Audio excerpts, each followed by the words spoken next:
Hello and welcome to Sankalpath IAS. दोस्तों, आप सभी का स्वागत है हमारे चैनल पे।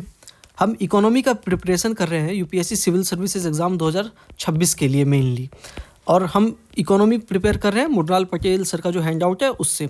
इस समय हम फिलहाल पीसीबी 14 को कंप्लीट कर रहे हैं। हम ऑलरेडी पीसीबी 12 वाले जो लेक्चर्स है पिलर नंबर 13 तक कंप्लीट हमने करवा दिया अपने चैनल पे। तो अगर आपने वो वाले लेक्चर्स जो है वो देख लिए हैं तो मैं कहूँगा कि आप जो है इसको सिर्फ और सिर्फ रिवीजन पर्पस के लिए देखें, वो भी 1.5 या 2x स्पीड पे। लेकिन अगर आपने पिछले लेक्चर्स नहीं देखे हैं और सिर्फ अभी के नए लेक्चर्स देख रहे हैं तो आप आराम से कॉपी पेन लेके बैठिए, नोट्स बनाइए, ठीक है। बहुत ज़्यादा इंपॉर्टेंट होने वाला है ये, ठीक। हम ऑलरेडी 8 लेक्चर कंप्लीट कर चुके हैं। ये है लेक्चर नंबर 9 इकोनॉमी का, ठीक है। हम लेक्चर नंबर 9 में पिलर 180 हमने अपने पिछले वाले लेक्चर से स्टार्ट कर दिया था। पिलर 1A2 में बहुत ज़्यादा इंपॉर्टेंट कंसेप्ट था मनी सप्लाई, M0 से लेके M4। ये इकोनॉमी में बहुत ज़्यादा इंपॉर्टेंट कंसेप्ट है। मॉनेटरी पॉलिसी, जिसपे कि हर साल क्वेश्चन यूपीएससी पूछता है, ठीक है। आरबीआई के नए गवर्नर इस समय कौन पे है? आईएएस संजय मल्होत्रा है, ठीक है। हमने अपने पिछले वाले लेक्चर्स में पिलर 182 से क्या क्या कंप्लीट कर लिया था? मनी का demand, supply creation, liquidity preference theory, deposits जो होते हैं उनके types, time deposit, fix deposit, saving account, current account किसको कहते हैं ना, मनी सप्लाई को मेज़र कैसे करते हैं, मनी मल्टीप्लायर, ठीक है, M0 का फॉर्मूला, मनी का क्रिएशन कैसे होता है, FRBM एक्ट के बारे में भी हमने कवर कर लिया था, ठीक है। फिर हमने मॉनेटरी पॉलिसी क्वांटिटेटिव टूल्स जो है हम वो कवर कर रहे थे, और हमने ये सारा चीज़ें कवर कर लिया था कि 2000 का नोट मार्केट में क्यों विड्रॉ हुआ था, ठीक है। Variable repo rate, reverse repo rate, मैं आप सभी को रिवाइज करवा रहा हूँ इस समय कि हमने लास्ट लेक्चर में क्या क्या कंप्लीट कर लिया था। SDF, ये सब हमने कंप्लीट कर लिया था पिछले लेक्चर में। आज के हम लेक्चर से क्या स्टार्ट करने वाले हैं? मॉनेटरी पॉलिसी का क्वांटिटेटिव टूल्स में ओपन मार्केट ऑपरेशन में ऑपरेशन ट्विस्ट हम स्टार्ट करने जा रहे हैं, ठीक है। तो ऑफकोर्स इससे पहले वाले लेक्चर्स अगर आपने नहीं देखे तो प्लीज़ आप पहले उसको देख लीजिए, तभी आपको ये वाले जो लेक्चर्स है वो समझ में आने वाला है आगे। और प्लीज़ कुछ भी डाउट हो कमेंट सेक्शन में आप पूछिए, ठीक है। मैं रिप्लाई करने की ज़रूर से कोशिश करूँगा। और आप हमारे टेलीग्राम चैनल को भी ज्वाइन कर सकते हैं।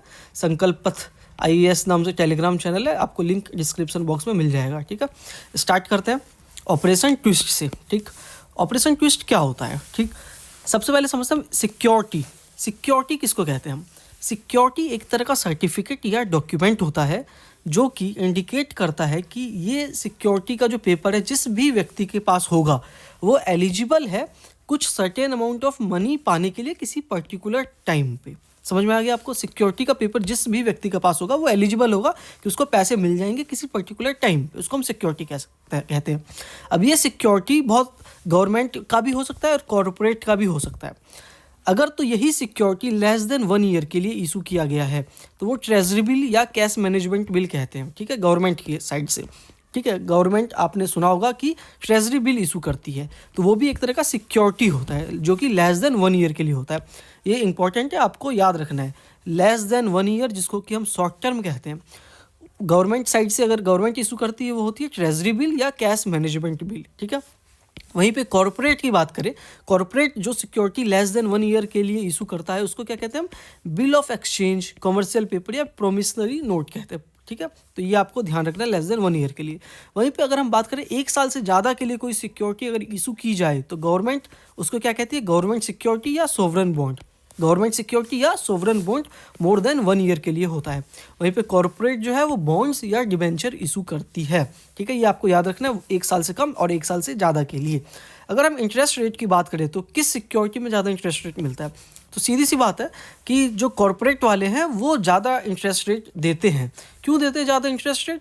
क्योंकि भाई गवर्नमेंट वाले क्या होता है? सिक्योर होता है, लोगों को गवर्नमेंट पे भरोसा होता है कि सरकार कहीं नहीं जा रही, सरकार यहीं है और हमको पैसा मिलेगा ही मिलेगा। लेकिन कॉर्पोरेट वाले पे लोगों को भरोसा थोड़ा कम होता है कि क्या कल को जाके ये कंपनी दिवालिया घोषित हो जाए, हमको पैसा ना मिले इस बॉन्ड के बदले में। समझ में आया आप सभी को?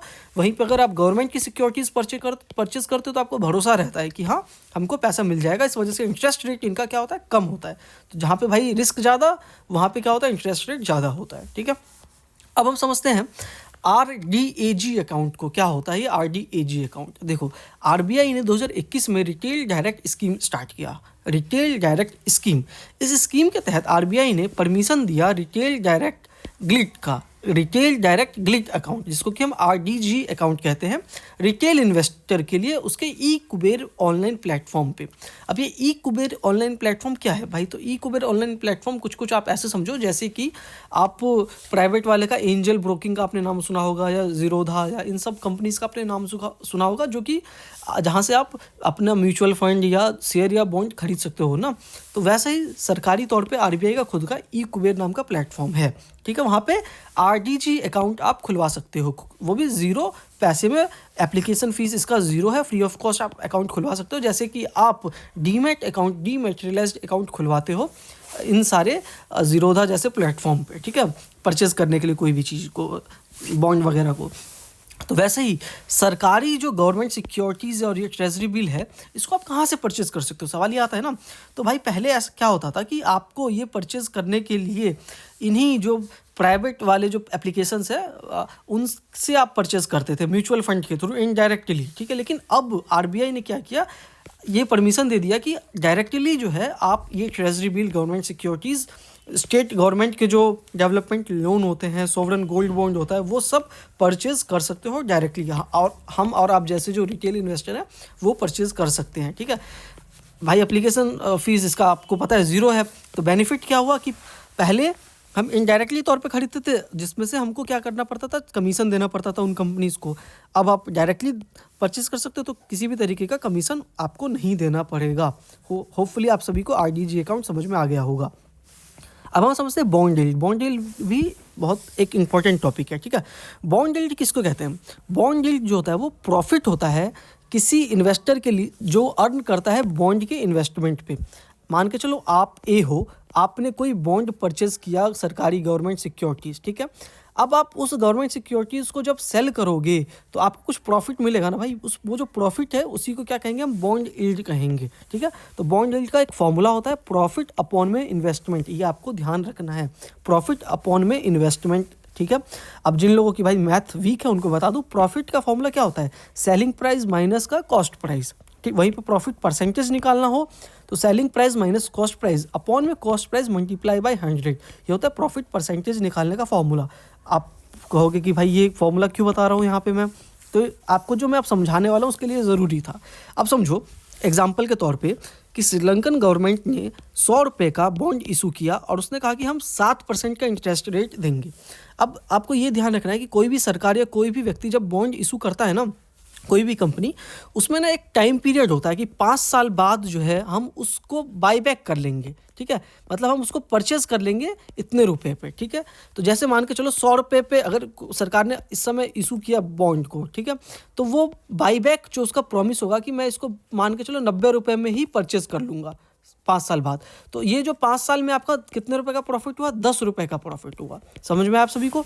तो इसी को आप चाहे तो इंटरेस्ट में कन्वर्ट कर सकते हो कि श्रीलंकन गवर्नमेंट ने 100 रुपये का बॉन्ड इशू किया 7% के इंटरेस्ट पे। अब अगर मुझको बॉन्ड यील्ड निकालना हो तो क्या होगा भाई, बॉन्ड यील्ड का फॉर्मूला क्या है, प्रॉफिट अपॉन इन्वेस्टमेंट। प्रॉफिट का फॉर्मूला क्या था, सेलिंग प्राइस माइनस का कॉस्ट प्राइस। तो ये जो जिस इन्वेस्टर ने परचेज किया है बॉन्ड ये 100 रुपये वाला, उसको प्रॉफिट सेल कितने में करेगा, 107 रुपये में करेगा। क्यों? क्योंकि 7% का इंटरेस्ट रेट है इस पर। तो यानी 1 साल बाद जो है वो 107 रुपये का हो जाएगा जब सरकार को बेचेगा। मतलब सरकार जो बाईबैक करेगी वो 107 रुपये में बाईबैक करेगी। तो सेलिंग प्राइस 107 रुपये हो गया, खरीदा उसने कितने में, 100 रुपये में। इन्वेस्टमेंट कितना हुआ, 100 रुपये का, मल्टीप्लाई बाय 100, सॉल्व करके कितना है, 7% का बॉन्ड यील्ड हो गया। आप सभी को होपफुली समझ में आ गया होगा कि बॉन्ड यील्ड क्या होता है। वही मान के चलो कि श्रीलंकन की इकोनॉमी क्या हो गई, कोलैप्स हो रही हो, राइट्स हो रहे हैं, वहाँ पे बहुत सारी दिक्कतें का सामना करना पड़ा। अब क्या होगा कि अब इन्वेस्टर के मन में डर बैठ जाएगा कि भाई सरकार ने मुझको वादा किया है 107 रुपये देने का, कहीं ये वादे से मुकर ना जाए। समझ में आया आप सभी को? तो इस वजह से हो सकता है इन्वेस्टर जो है वो क्या करे कि उसको जो प्रॉफिट 107 रुपये का मिलने वाला था वो सस्ते में बेच के चला जाए, ठीक है। मान के चलो ये इन्वेस्टर था, इसने मार्केट में गया, इसने कहा कि मैंने बॉन्ड खरीदा है 100 रुपये में, कोई और क्या परचेज करना चाहेगा इसे 100 रुपये में बॉन्ड, आपको 7 रुपये का प्रॉफिट हो जाएगा अगले साल आप जब सरकार को बेचोगे तो, ठीक है, मैं एग्जिट करना चाहता हूँ। तो भाई जब दूसरा व्यक्ति परचेज करना चाह रहा है वो कहेगा भाई मैं बेवकूफ़ थोड़ी ना हूँ कि तुम मतलब बेच के जा रहे हो, वहाँ पर इकोनॉमी में दिक्कत हो रहा है और मैं परचेज़ कर लूँ तुमसे, मैं तुमको 100 रुपये नहीं सिर्फ 63 रुपये दूंगा इस बॉन्ड का, ठीक है। अब आपके पास, आप चाह रहे हो फिर भी बेचना, तो आपने सेल कर दिया। अब इसके लिए प्रॉफिट कितना होगा वो समझो। अब इसका बॉन्ड यील्ड कितना होगा भाई? सेल तो ये 107 रुपये में ही करेगी, क्योंकि सरकार ने वादा किया है कि 107 में परचेज करेगा। 63 रुपये का इसने परचेज किया, 63 रुपये इसका इन्वेस्टमेंट हुआ। जब सॉल्व किया तो 70% का इसका बॉन्ड यील्ड हो गया। सोचो आप, 63 रुपीज़ से 107 रुपये में जब ये बेचेगा तो इसका जो मुनाफा हुआ 70% का मुनाफा हुआ इसका। समझ में आया आप सभी को होपफुली कि बॉन्ड यील्ड किसको कहते हैं। अब आपके मन में सवाल आएगा कि हम ये बॉन्ड यील्ड जो है वो सीख क्यों रहे हैं, मतलब क्या काम है इसका। तो यार इसका काम है बॉन्ड यील्ड का इकोनॉमी में क्या होता है ना, ये जो प्रॉफिट है इससे बहुत सारी चीज़ें समझ में आती है इकोनॉमी में, लेकिन उस पर हम बात करने से पहले समझ लेते हैं यहाँ पे कि जो 7% का बॉन्ड यील्ड था पहले वाले इन्वेस्टर के लिए, वो इंक्रीज़ होकर 70% हो गया दूसरे वाले इन्वेस्टर के लिए। तो ये जो बॉन्ड यील्ड इंक्रीज़ हो गया है, इसके पीछे का रीज़न क्या है? पहली नज़र में तो सीधा सीधा रीज़न है कि इन्वेस्टर जो है वो कम पैसे पे बेच के चला गया, ये रीज़न है। लेकिन वो कम पैसे पे बेच के क्यों चला गया? क्योंकि पॉलिटिकल इंस्टेबिलिटी थी, रिस्क था कि गवर्नमेंट डिफ़ॉल्ट ना कर जाए लोन पे ना। आप श्रीलंका, पाकिस्तान, इन जैसे देशों में ये चीज़ें होना आम बात है। बेटर प्रॉफिट के लिए हो सकता है बेच दे ना, ज़रूरी नहीं है कि वो बेचे सिर्फ और सिर्फ इन्हीं रीजंस की वजह से। हो सकता है कि यहाँ पे सोचो वो 63 रुपये में बेच रहा है, तो हो सकता है कि उसको लग रहा हो कि इस समय मेरे पे 63 रुपये भी मिल जाएगा ना, मैं किसी और शेयर में लगा दूंगा तो इससे ज़्यादा पैसा कमा लूँगा। तो हो सकता है कि उसको कहीं और बेटर प्रॉफिट मिल रहा हो शेयर में, गोल्ड में, रियल एस्टेट में, इस वजह से बेच दे। तीसरा रीज़न ये हो सकता है कि इन्फ्लेशन, महंगाई बढ़ गई हो। इन्फ्लेशन बढ़ने के कारण भी बॉन्ड यील्ड का प्राइस बढ़ जाता है। क्यों? देखो, इन्फ्लेशन जब इंक्रीज़ होता है तो इन्वेस्टर जो है वो बॉन्ड से शिफ्ट होकर गोल्ड की तरफ, रियल एस्टेट की तरफ चला जाता है। वहाँ पे प्रॉफिट ज़्यादा होने के चांसेस होते हैं, इस वजह से भी। ठीक है। उसके अलावा चौथा रीज़न ये हो सकता है कि सेंट्रल बैंक जो है वो बाई सेल करे इस गवर्नमेंट बॉन्ड के, जिससे कि सप्लाई और डिमांड पे फ़र्क पड़ता है गवर्नमेंट बॉन्ड का। अब ये जो फोर्थ वाला पॉइंट है ना कि सेंट्रल बैंक मतलब बाई करे, सेल करे, इसको हम डिटेल में आगे कवर करने वाले हैं। ठीक है। तो इससे चीज़ें हमको अब एक चीज़ ये पता चलती है कि बॉन्ड यील्ड जो होता है वो इन्वर्सली प्रोपोर्शनल होता है प्राइस की। कैसे इन्वर्सली प्रोपोर्शनल होता है? अभी हमने देखा कि प्राइस जो है यहाँ पे कम हो गया, मतलब 63 रुपये का, आप जैसे 100 रुपये में बॉन्ड जो है वो परचेज़ किया था 100 रुपीज़ का। ठीक है।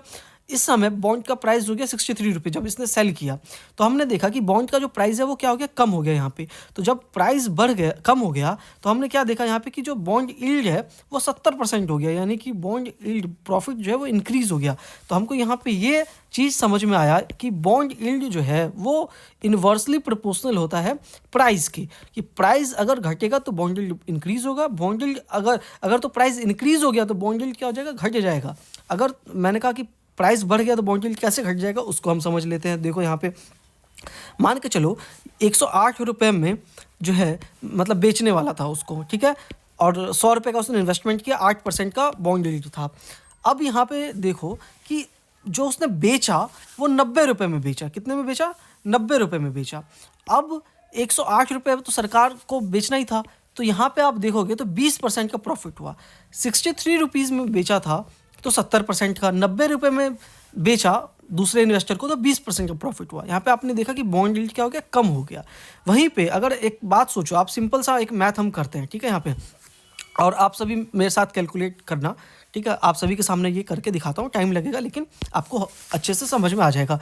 अभी देखो 107 रुपये का हमको पता है कि गवर्नमेंट खरीदेगी, तो 107 रुपये हम लिखते हैं। अब मान के चलो इन्वेस्टर ने कितने में बेचा, 102 रुपये में बेचा, ठीक है, 102 रुपये में सेल किया, 102, ठीक है। तो ये कितना हो गया, मल्टीप्लाई बाई 100, 102 इंटू का 100। अब इसको जब आप सॉल्व करोगे तो कितना आएगा, अप्रॉक्स 4.9% के करीब आएगा। तो समझो यहाँ पे आप बॉन्ड यील्ड कितना हो गया, 4.9% हो गया। यानी कि जो ये वाला व्यक्ति है ये बेचता सरकार को तो 7% का कमाता, लेकिन अब जो सामने वाला इन्वेस्टर है उसको, वो सरकार को बेचेगी तो सिर्फ और सिर्फ 4.9% ही कमाएगी। बॉन्ड यील्ड यहाँ पे क्या हो गया, कम हो गया। क्यों कम हो गया? क्योंकि प्राइस इंक्रीज हो गया। प्राइस जो मतलब 102 रुपये में, मतलब 100 रुपये में इस इन्वेस्टर ने खरीदा था और अब 102 में बेच दिया है, ठीक है। 5 रुपये का प्रॉफिट दूसरे इन्वेस्टर को होगा, ये आपको जान के चलो, प्रॉफिट तो होना ही है, लेकिन प्रॉफिट क्या हो गया, कम हो गया, ठीक है। तो ये हम यहाँ पे बात कर रहे थे कंसेप्ट किसकी, बॉन्ड यील्ड की। होपफुली आपको इतना समझ में आ गया होगा। फाइनल जो, क्योंकि सेलिंग प्राइस फाइनल जो है सरकार का वो तो फिक्स ही है, ठीक है। बॉन्ड यील्ड का जो डिमांड कितना भी ज़्यादा रहे, ठीक है, स्टिल जो सेलिंग प्राइस है वो फिक्स है, ये आपको ध्यान रखना है, ठीक है। अब बॉन्ड यील्ड का एक चीज़ आपको ध्यान और रखना है, वो क्या, वो ये है कि सरकार 107 रुपये में तो परचेस करेगी, तो क्या कोई इन्वेस्टर 107 रुपये से ज़्यादा की कीमत में भी सामने वाले को बेच सकता है? तो सीधी सी बात है, नहीं बेच सकता भाई, कोई परचेस करेगा। क्योंकि बॉन्ड का इसको फ़ायदा कब मिलता है, जब सरकार परचेस करती है 107 से ज़्यादा में। अब 107 में सरकार परचेस करेगी तो क्या 108 में खरीदेगी? नहीं खरीदेगी, सीधी सी बात है।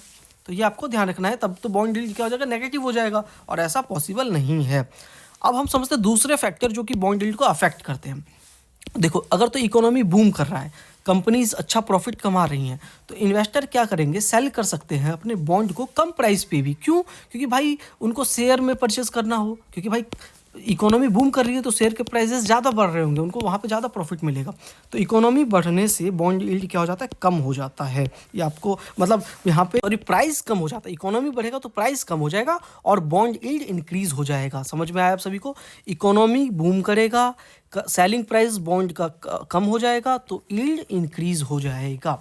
वहीं पे अगर इसका उल्टा हो कि इकोनॉमी रिसेशन में जाए, इकोनॉमी रिसेशन में जाएगी, कंपनी ज़्यादा प्रॉफिट कमाएंगी नहीं, शेयर उतना ज़्यादा बढ़ेगा नहीं, तो लोग क्या करेंगे, शेयर बेच के बॉन्ड परचेस करेंगे। तो बॉन्ड का डिमांड क्या हो जाएगा, बढ़ जाएगा। बॉन्ड का डिमांड बढ़ जाएगा तो बॉन्ड का जो सेलिंग प्राइस है वो इंक्रीज हो जाएगा। सेलिंग प्राइस इंक्रीज हो जाएगा तो प्रॉफिट लोगों का कम हो जाएगा, बॉन्ड यील्ड क्या हो जाएगा, कम हो जाएगा। पॉलिटिकल इंस्टेबिलिटी का कारण हो सकता है, इन्फ्लेशन कारण हो सकता है। अभी हमने देखा कि इन्फ्लेशन जब इंक्रीज होगा तो इन्वेस्टर शिफ्ट कर सकते हैं गोल्ड, इन सब चीज़ों पर बेटर प्रॉफिट के लिए, तो उसमें भी बॉन्ड यील्ड जो है इंक्रीज होने के चांसेस होते हैं। तो ये सारे रीज़न हो गए जो कि बॉन्ड यील्ड को अफेक्ट करते हैं। होपफुली समझ में आया होगा। अब समझते हैं हम कॉर्पोरेट बॉन्ड। कॉर्पोरेट बॉन्ड किसको कहते हैं? देखो, अगर तो कंपनी मान के चलो बोरो करना चाहती है पैसे को, तो वो क्या इशू करेगी, बॉन्ड इशू करेगी इन्वेस्टर के लिए। अभी हमने देखा कि दो तरह के होते हैं ना, शॉर्ट टर्म और लॉन्ग टर्म जो सिक्योरिटीज़ होते हैं। कॉर्पोरेट जो इशू क्या करती है, ये कॉर्पोरेट बॉन्ड वगैरह इशू करती है, तो वही हम देख रहे हैं अभी। तो कंपनीज क्या इशू करती है, पैसा लेने के लिए बॉन्ड इशू करती है, इसको हम कॉर्पोरेट बॉन्ड कहते हैं। किस नाम, जैसे मान के चलो कंपनी ने प्रचार दिया कि हुएवर जो लोग हैं वो इसको परचेज करेंगे, इस बॉन्ड का वर्थ है 1,000 रुपये, हम उसको 9.4% के हिसाब से मतलब पैसे वापस करेंगे 15 साल के बाद। ठीक है, तो ये जो इंटरेस्ट रेट है, कंपनी का इंटरेस्ट रेट है, वो किस चीज़ पे डिपेंड होता है, वो इन सारे फैक्टर्स पे डिपेंड करता है। समझे आप? कंपनी जो बॉन्ड इशू करती है उसका इंटरेस्ट रेट कंपनी क्या रखेगी, वो इन फैक्टर्स पे डिपेंड करता है। पहला क्या है, credit rating of company. Company का क्या रेटिंग है, जैसे कि आपका सिविल स्कोर होता है ना क्रेडिट कार्ड का, उस स्कोर के हिसाब से आपको लोन मिलता है, लोन का इंटरेस्ट रेट मिलता है। उसी हिसाब से कंपनी के भी क्रेडिट रेटिंग होते हैं। बहुत सारी कंपनीज क्रेडिट देती हैं, जैसे कि मूडीज़, फिंच वगैरह भी हैं। देश के भी क्रेडिट रेटिंग होते हैं, आप ये समझो। ठीक है, तो उनका अगर क्रेडिट अच्छा होगा, क्रेडिट रेटिंग, तो उनको इंटरेस्ट रेट कम देना पड़ेगा। अगर बेकार होगा तो उनको इंटरेस्ट रेट ज़्यादा देना पड़ेगा, क्योंकि रिस्क ज़्यादा होगा, डिफ़ॉल्ट होने का रिस्क ज़्यादा होगा। समझो आप, सिंपल सा कंसेप्ट है। अगर जहाँ पे रिस्क ज़्यादा है तो वहाँ पे इंटरेस्ट रेट उनको चार्ज ज़्यादा देना पड़ेगा। रिस्क ज़्यादा तो रिवॉर्ड ज़्यादा। रिस्क कम होता है, जैसे कि सरकारी केस में रिस्क कम होता है, तो वो कम इंटरेस्ट रेट पे भी उनका जो बॉन्ड है वो बिक जाता है। दूसरा फैक्टर क्या है, इन्फ्लेशन फैक्टर है। अगर तो भाई बॉन्ड जो है वो इन्फ्लेशन से ज़्यादा ऑफर नहीं कर रहा है, जितने परसेंट मान के चलो 5% इन्फ्लेशन देश में चल रहा हो, और बॉन्ड 7%, 8% ऑफर नहीं कर रहा हो, तो कोई परचेज करेगा? बॉन्ड नहीं करेगा ना, सीधी सी बात है। इन्फ्लेशन से ज़्यादा पैसा मिलना चाहिए, तभी तो इन्वेस्टर परचेज करेगा। बैंक का डिपॉजिट इंटरेस्ट रेट, अगर तो बैंक का डिपॉजिट इंटरेस्ट रेट ज़्यादा हुआ, हायर हुआ कंपनी के से, मतलब समझ लो कंपनी जो इंटरेस्ट रेट ऑफर करी है उससे ज़्यादा हुआ, तब तो लोग बैंक में जमा करवा देंगे पैसा, ना कि बॉन्ड में। समझ में आया आप सभी को? बैंक के भी डिपॉजिट इंटरेस्ट रेट पे ये फैक्टर काम करता है। फिर फोर्थ फैक्टर क्या है, यील्ड। अभी हमने जो समझा बॉन्ड यील्ड, गवर्नमेंट सिक्योरिटी पे बॉन्ड यील्ड कितना है, वो भी one of the main factor है। अगर तो गवर्नमेंट सिक्योरिटी पे प्रॉफिट ज़्यादा है, यील्ड ज़्यादा है, तो भाई कोई कॉर्पोरेट का बॉन्ड क्यों परचेज करेगा? तो कॉर्पोरेट को और ज़्यादा हायर बॉन्ड यील्ड देना पड़ेगा, हायर इंटरेस्ट रेट देना पड़ेगा, ताकि इन्वेस्टर को अट्रैक्ट किया जा सके अपनी तरफ में। ये सारे फैक्टर्स डिपेंड करते हैं कॉर्पोरेट में। अब आप ये सोचो यार कि कॉर्पोरेट को तो इस हिसाब से तो बहुत ज़्यादा मुश्किल होता होगा, कोई कॉर्पोरेट में तो मतलब इन्वेस्टमेंट करना ना, उनको तो हरदम ज़्यादा इंटरेस्ट रेट देना पड़ेगा, और ज़्यादा अगर वो इंटरेस्ट रेट देंगे तो उनका प्रॉफिट क्या हो जाएगा, कम हो जाएगा। भाई आप खुद सोचो ना, अगर आप लोन में पैसा लो ज़्यादा इंटरेस्ट पे, तो आपका तो नुकसान हो जाएगा ना। तो कंपनी का अगर नुकसान होगा तो यानी कि वो मतलब दूसरे ब्रांचेस खोल नहीं पाएंगे, दूसरे ब्रांचेस नहीं ओपन कर पाएंगे, तो भाई अपने देश के लिए नुकसान है। तो सरकार ने भी इस बात को सोचा, और सरकार क्या कदम इस नतीजे पर पहुंची कि हमको ना कुछ ऐसा करना पड़ेगा जिससे कि कंपनीज़ को ना बॉन्ड जब वो कंपनीज़ निकालें, वो उनको कम इंटरेस्ट पे ही उनको पैसा मिल जाए। तो सरकार ये सोची। अब आप कहोगे कि सरकार यार प्राइवेट कंपनी के बारे में क्यों सोच रही है इतना, कि उसको क्या फ़र्क पड़ता है, उसको तो मतलब पैसा सस्ते में मिल जाता है ना। ऐसा नहीं है भाई, सरकार को सोचना पड़ता है प्राइवेट कंपनीज़ के बारे में भी। अगर तो प्राइवेट कंपनीज़ को लोन सस्ते में नहीं मिलेगा, तब वो बिज़नेस एक्सपेंड कैसे करेगी? बिज़नेस एक्सपेंड नहीं करेगी तो मैन्युफैक्चरिंग कैसे बढ़ेगा, जॉब कैसे इंक्रीज़ होगा, समझ रहे हो, इकोनॉमी कैसे बढ़ेगा। तो सरकार हर चीज़ खुद नहीं ना कर सकती, जॉब खुद से नहीं बढ़ा सकती ना, प्राइवेट सेक्टर ज़रूरी है इस वजह से। अब इसीलिए ऑपरेशन ट्विस्ट जो है वो यूज़ किया जाता है। अब हम समझने वाले हैं ऑपरेशन ट्विस्ट, जो हमने टॉपिक का स्टार्ट किया था यहाँ पे ऑपरेशन ट्विस्ट। इन सारे कथा के बाद अब हम समझने वाले हैं ऑपरेशन ट्विस्ट किसको कहते हैं। देखो, बैंक लोन नहीं देता है जल्दी प्राइवेट कंपनीज़ को। अब आप रियलिटी में कहोगे यार रियलिटी में ऐसा थोड़ा ना होता है, बैंक तो ज़्यादातर लोन प्राइवेट कंपनीज़ को ही देता है। तो वहाँ वो क्यों देता है, उसके पीछे का कारण है ऑपरेशन ट्विस्ट। ठीक है, कॉर्पोरेट बॉन्ड का जो इंटरेस्ट रेट है वो ज़्यादा होता है, जॉब्स की कमी, इन सब की वजह से ऑपरेशन ट्विस्ट की ज़रूरत हुई। ये चीज़ें मैं समझा चुका हूँ आपको। ठीक है, तो कमर्शियल बैंक जो है वो नहीं देना चाहते थे प्राइवेट कंपनीज़ को पैसा। बहुत सारे भाई प्राइवेट कंपनीज़ अगर बंद हो गई, नॉन परफॉर्मिंग एसेट में आ गई, बैड लोन में आ गई, इस वजह से। ठीक है, तो वही कंपनी जो है कॉर्पोरेट बॉन्ड मतलब कैसे खरीदेगी जिससे जॉब प्रोजेक्शन वगैरह हो। तो इस वजह से आरबीआई ने डिसाइड किया कि इस वाले फैक्टर पे हमको जोर देना है। कैसे इस वाले फैक्टर पे काम करना है हमको? तो उन्होंने कहा कि अगर हम गवर्नमेंट की सिक्योरिटी का यील्ड कम कर दें तो ऑटोमेटिकली ही प्राइवेट कंपनीज़ की तरफ लोग बॉन्ड परचेस करेंगे। समझ में आया आप सभी को? सरकार ने अपना जो प्रॉफिट है वो कम कर दिया ताकि प्राइवेट कंपनीज़ के बॉन्ड लोग ज़्यादा से ज़्यादा परचेस करें। ठीक है, तो ये भाई बात जो है तो है कॉर्पोरेट बॉन्ड का, ताकि इंटरेस्ट रेट कम मतलब कॉर्पोरेट कंपनीज़ जो हैं वो कम इंटरेस्ट पे ही अपना बॉन्ड इशू कर सकें। अब हम समझते हैं इस ऑपरेशन ट्विस्ट की मेथोडोलॉजी को, क्या होता है। तो 2019 में आरबीआई ने स्टार्ट किया स्पेशल ओपन मार्केट ऑपरेशन। इस स्पेशल ओपन मार्केट ऑपरेशन के तहत आरबीआई क्या करती है, वो बाई कर लेती है लॉन्ग टर्म गवर्नमेंट सिक्योरिटीज़ को। अब सोचो, आरबीआई खुद ही बाई कर लेती है सेकेंडरी मार्केट से। ठीक है, सेकेंडरी मार्केट से यानी कि हम जो म्यूचुअल फंड या इन सब मार्केट से आरबीआई खुद ही पैसा देके गवर्नमेंट सिक्योरिटीज़ बाई कर लेती है, जिससे कि डिमांड क्या हो जाता है, सिक्योरिटीज़ का इंक्रीज़ हो जाता है। भाई कोई भी चीज़ जब आरबीआई समझो बाई करने लग जाएगी, कोई भी चीज़ जब बिकने लग जाती है तो उसका डिमांड इंक्रीज़ हो जाता है। डिमांड इंक्रीज़ तो प्राइस इंक्रीज़, प्राइस इंक्रीज़ तो हमने देखा था इन्वर्स रिलेशन होता है, प्राइस इंक्रीज़ तो यील्ड क्या हो जाएगा, डिक्रीज़ हो जाएगा। जो बॉन्ड यील्ड का प्रॉफिट है वो क्या हो जाएगा, डिक्रीज़ हो जाएगा।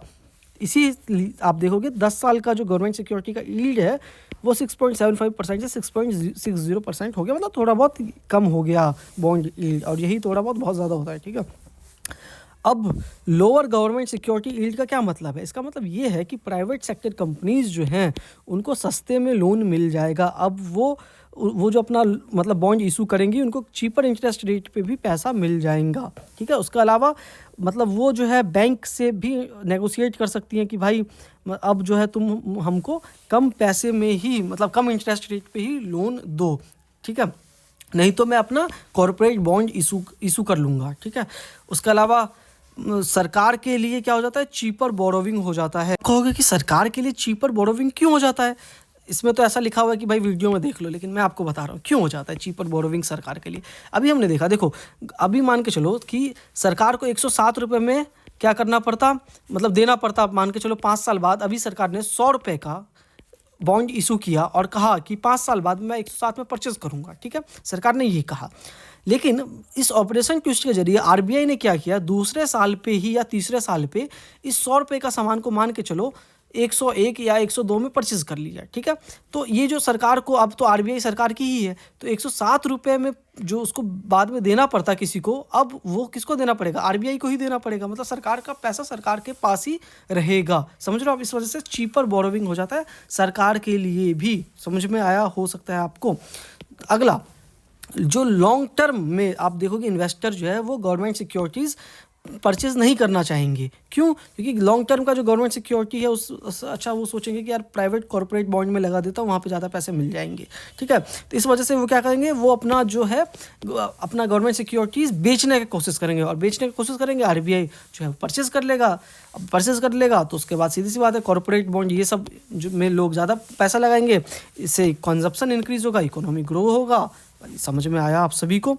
ठीक है, तो सबसे पहले जो ऑपरेशन ट्विस्ट का टर्म है वो 1961 में यूएस का जो फेडरल रिजर्व है वो इस्तेमाल उसने किया था, ठीक है। अब अपना जो सेंट्रल बैंक है उसका नाम क्या है, रिजर्व बैंक ऑफ इंडिया, और यूएस का जो सेंट्रल बैंक है उसका क्या नाम है, यूएस फेडरल रिजर्व नाम है, ठीक है। 2019 में आरबीआई ने भी इसको यूज़ किया, जिसका क्या नाम दिया, ऑपरेशन ट्विस्ट का स्पेशल ओपन मार्केट ऑपरेशन, ठीक है। तो आरबीआई इसको ऑपरेशन ट्विस्ट के नाम से नहीं बुलाते, बल्कि स्पेशल ओपन मार्केट ऑपरेशन के नाम से बुलाता है। ओपन मार्केट ऑपरेशन क्या होता है अभी हम पहले के लेक्चर में कवर कर चुके हैं, ठीक है।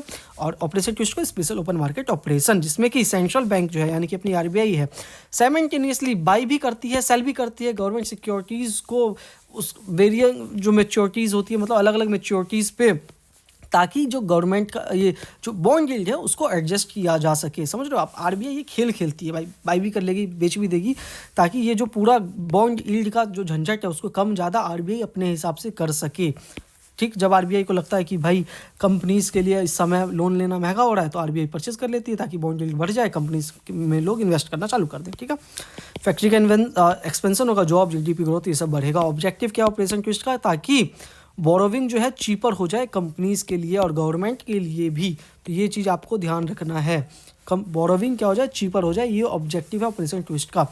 ये इंश्योर करता है better monetary policy transmission for economic growth. Economy के ग्रोथ के लिए जो मॉनेटरी पॉलिसी आरबीआई बनाती है उसका जो ट्रांसमिशन है वो आम लोगों तक पहुँचे, तो उसका ये बहुत अच्छा एक तरीका है ओपन मार्केट ऑपरेशन में, स्पेशल ओपन मार्केट ऑपरेशन, ठीक है। होपफुली आपको समझ में आया होगा। अब गाइस कुछ क्वेश्चन करते हैं, ठीक है, प्रीवियस ईयर के पीवाईक्यूज़ करते हैं।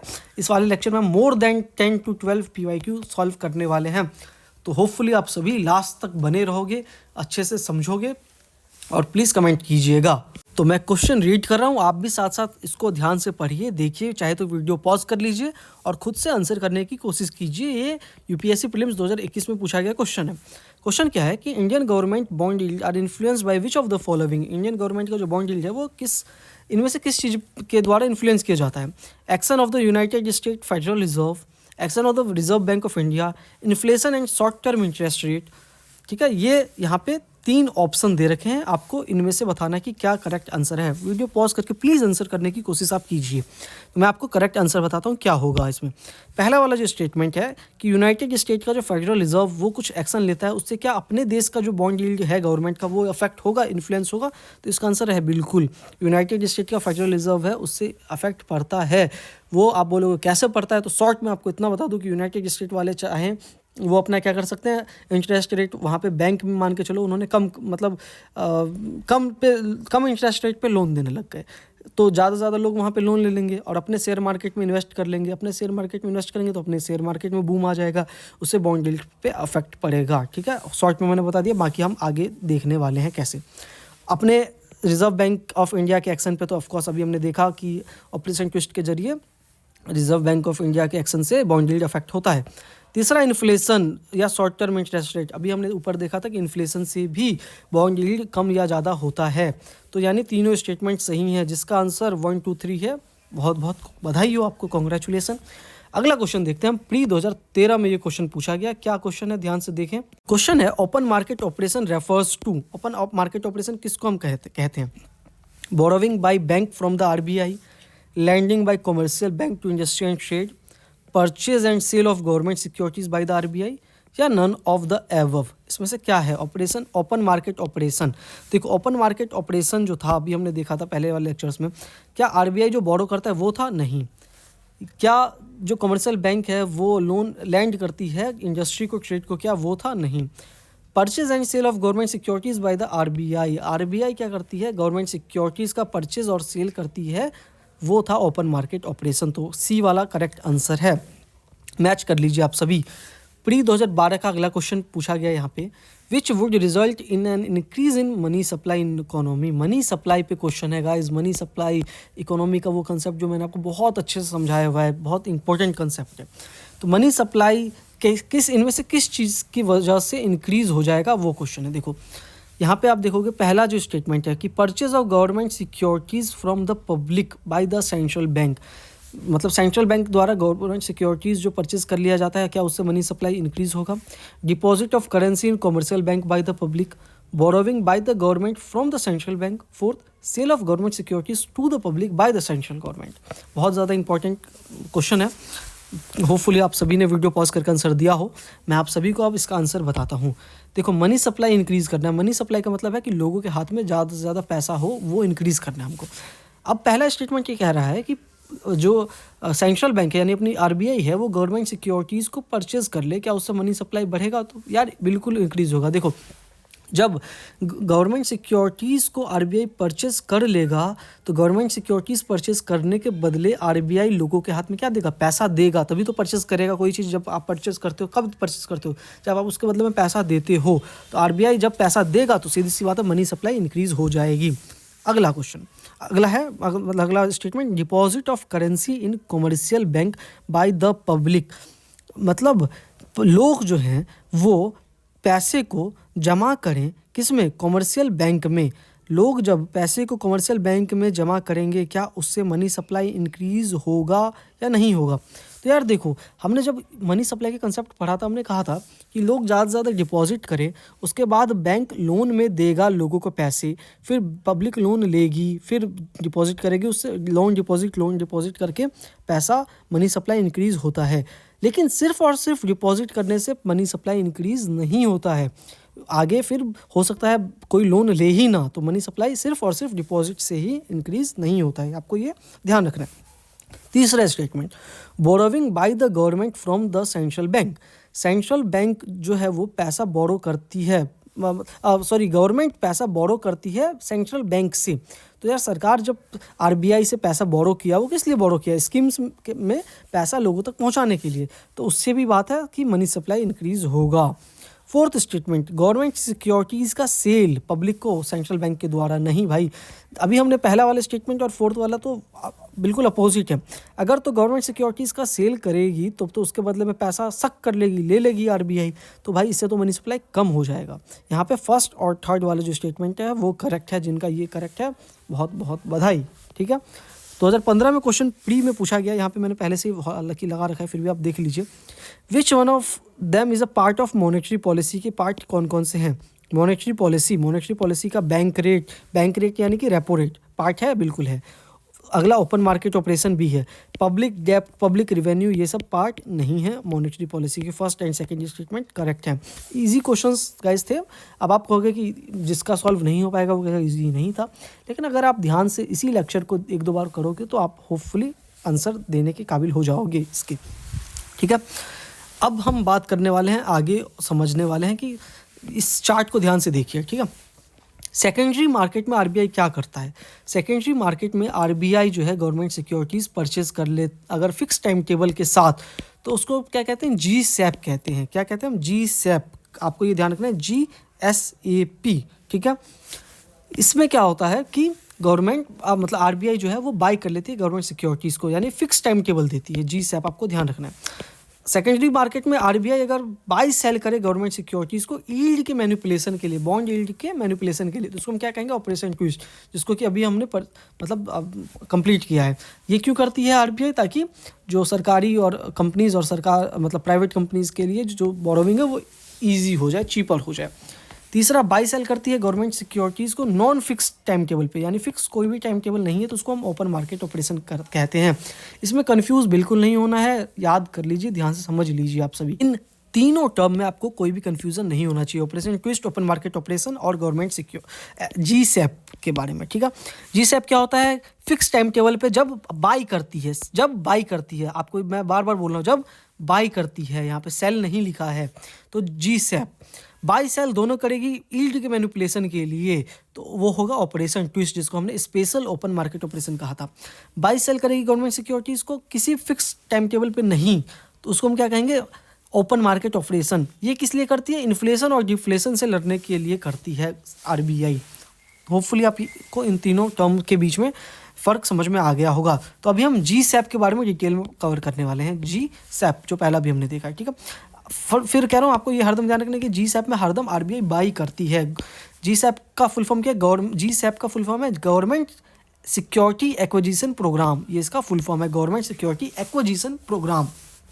आरबीआई बाय करती है गवर्नमेंट सिक्योरिटी सेकेंडरी मार्केट से स्पेसिफाइड टाइम टेबल पे, यानी कि पहले से वो टाइम टेबल बता देती है। तो अब तक जी सैप 2 हो चुके हैं, 2 बार। जी सैप 1.0 जो है 2021-22 के अप्रैल मतलब इन महीनों के बीच में किया था। आरबीआई ने लगभग 1 लाख करोड़ रुपए का गवर्नमेंट सिक्योरिटीज़ परचेज कर लिया था। दूसरी बार जीसैप 2.0 आया था 2021-22 के सेकेंड क्वार्टर में, जिसमें 1.2 लाख करोड़ का आरबीआई ने गवर्नमेंट सिक्योरिटीज़ परचेज कर लिया था। ठीक है, इसका फ़ायदा क्या है? इसका फ़ायदा ये है कि मनी सप्लाई इंक्रीज़ हो जाता है, क्योंकि आरबीआई जब गवर्नमेंट सिक्योरिटीज़ परचेज कर लेगी तो मार्केट में पैसा आ जाएगा। ठीक है, उसके अलावा इन्वेस्टर जो कि गवर्नमेंट सिक्योरिटीज़ बेचना चाहते हैं, उनको भाई पैसा मिल जाता है। पैसा मिल जाता है तो पैसा मिलने के बाद वो उस पैसे से शॉपिंग कर सकते हैं, कंपनीज़ के शेयर, प्राइवेट कंपनीज़ के शेयर बॉन्ड में लगा सकते हैं, जिससे कि इकोनॉमिक ग्रोथ होगा। ठीक है, तो ये फ़ायदा है इसका। ठीक, अब हम समझने वाले हैं कि अब ये जो जीसैप और ये सब क्यों करती है आरबीआई, ये रेपो रेट से ये सब चीज़ें अचीव क्यों नहीं कर लेती है? तो भाई आरबीआई हर तरीका अपनाती है।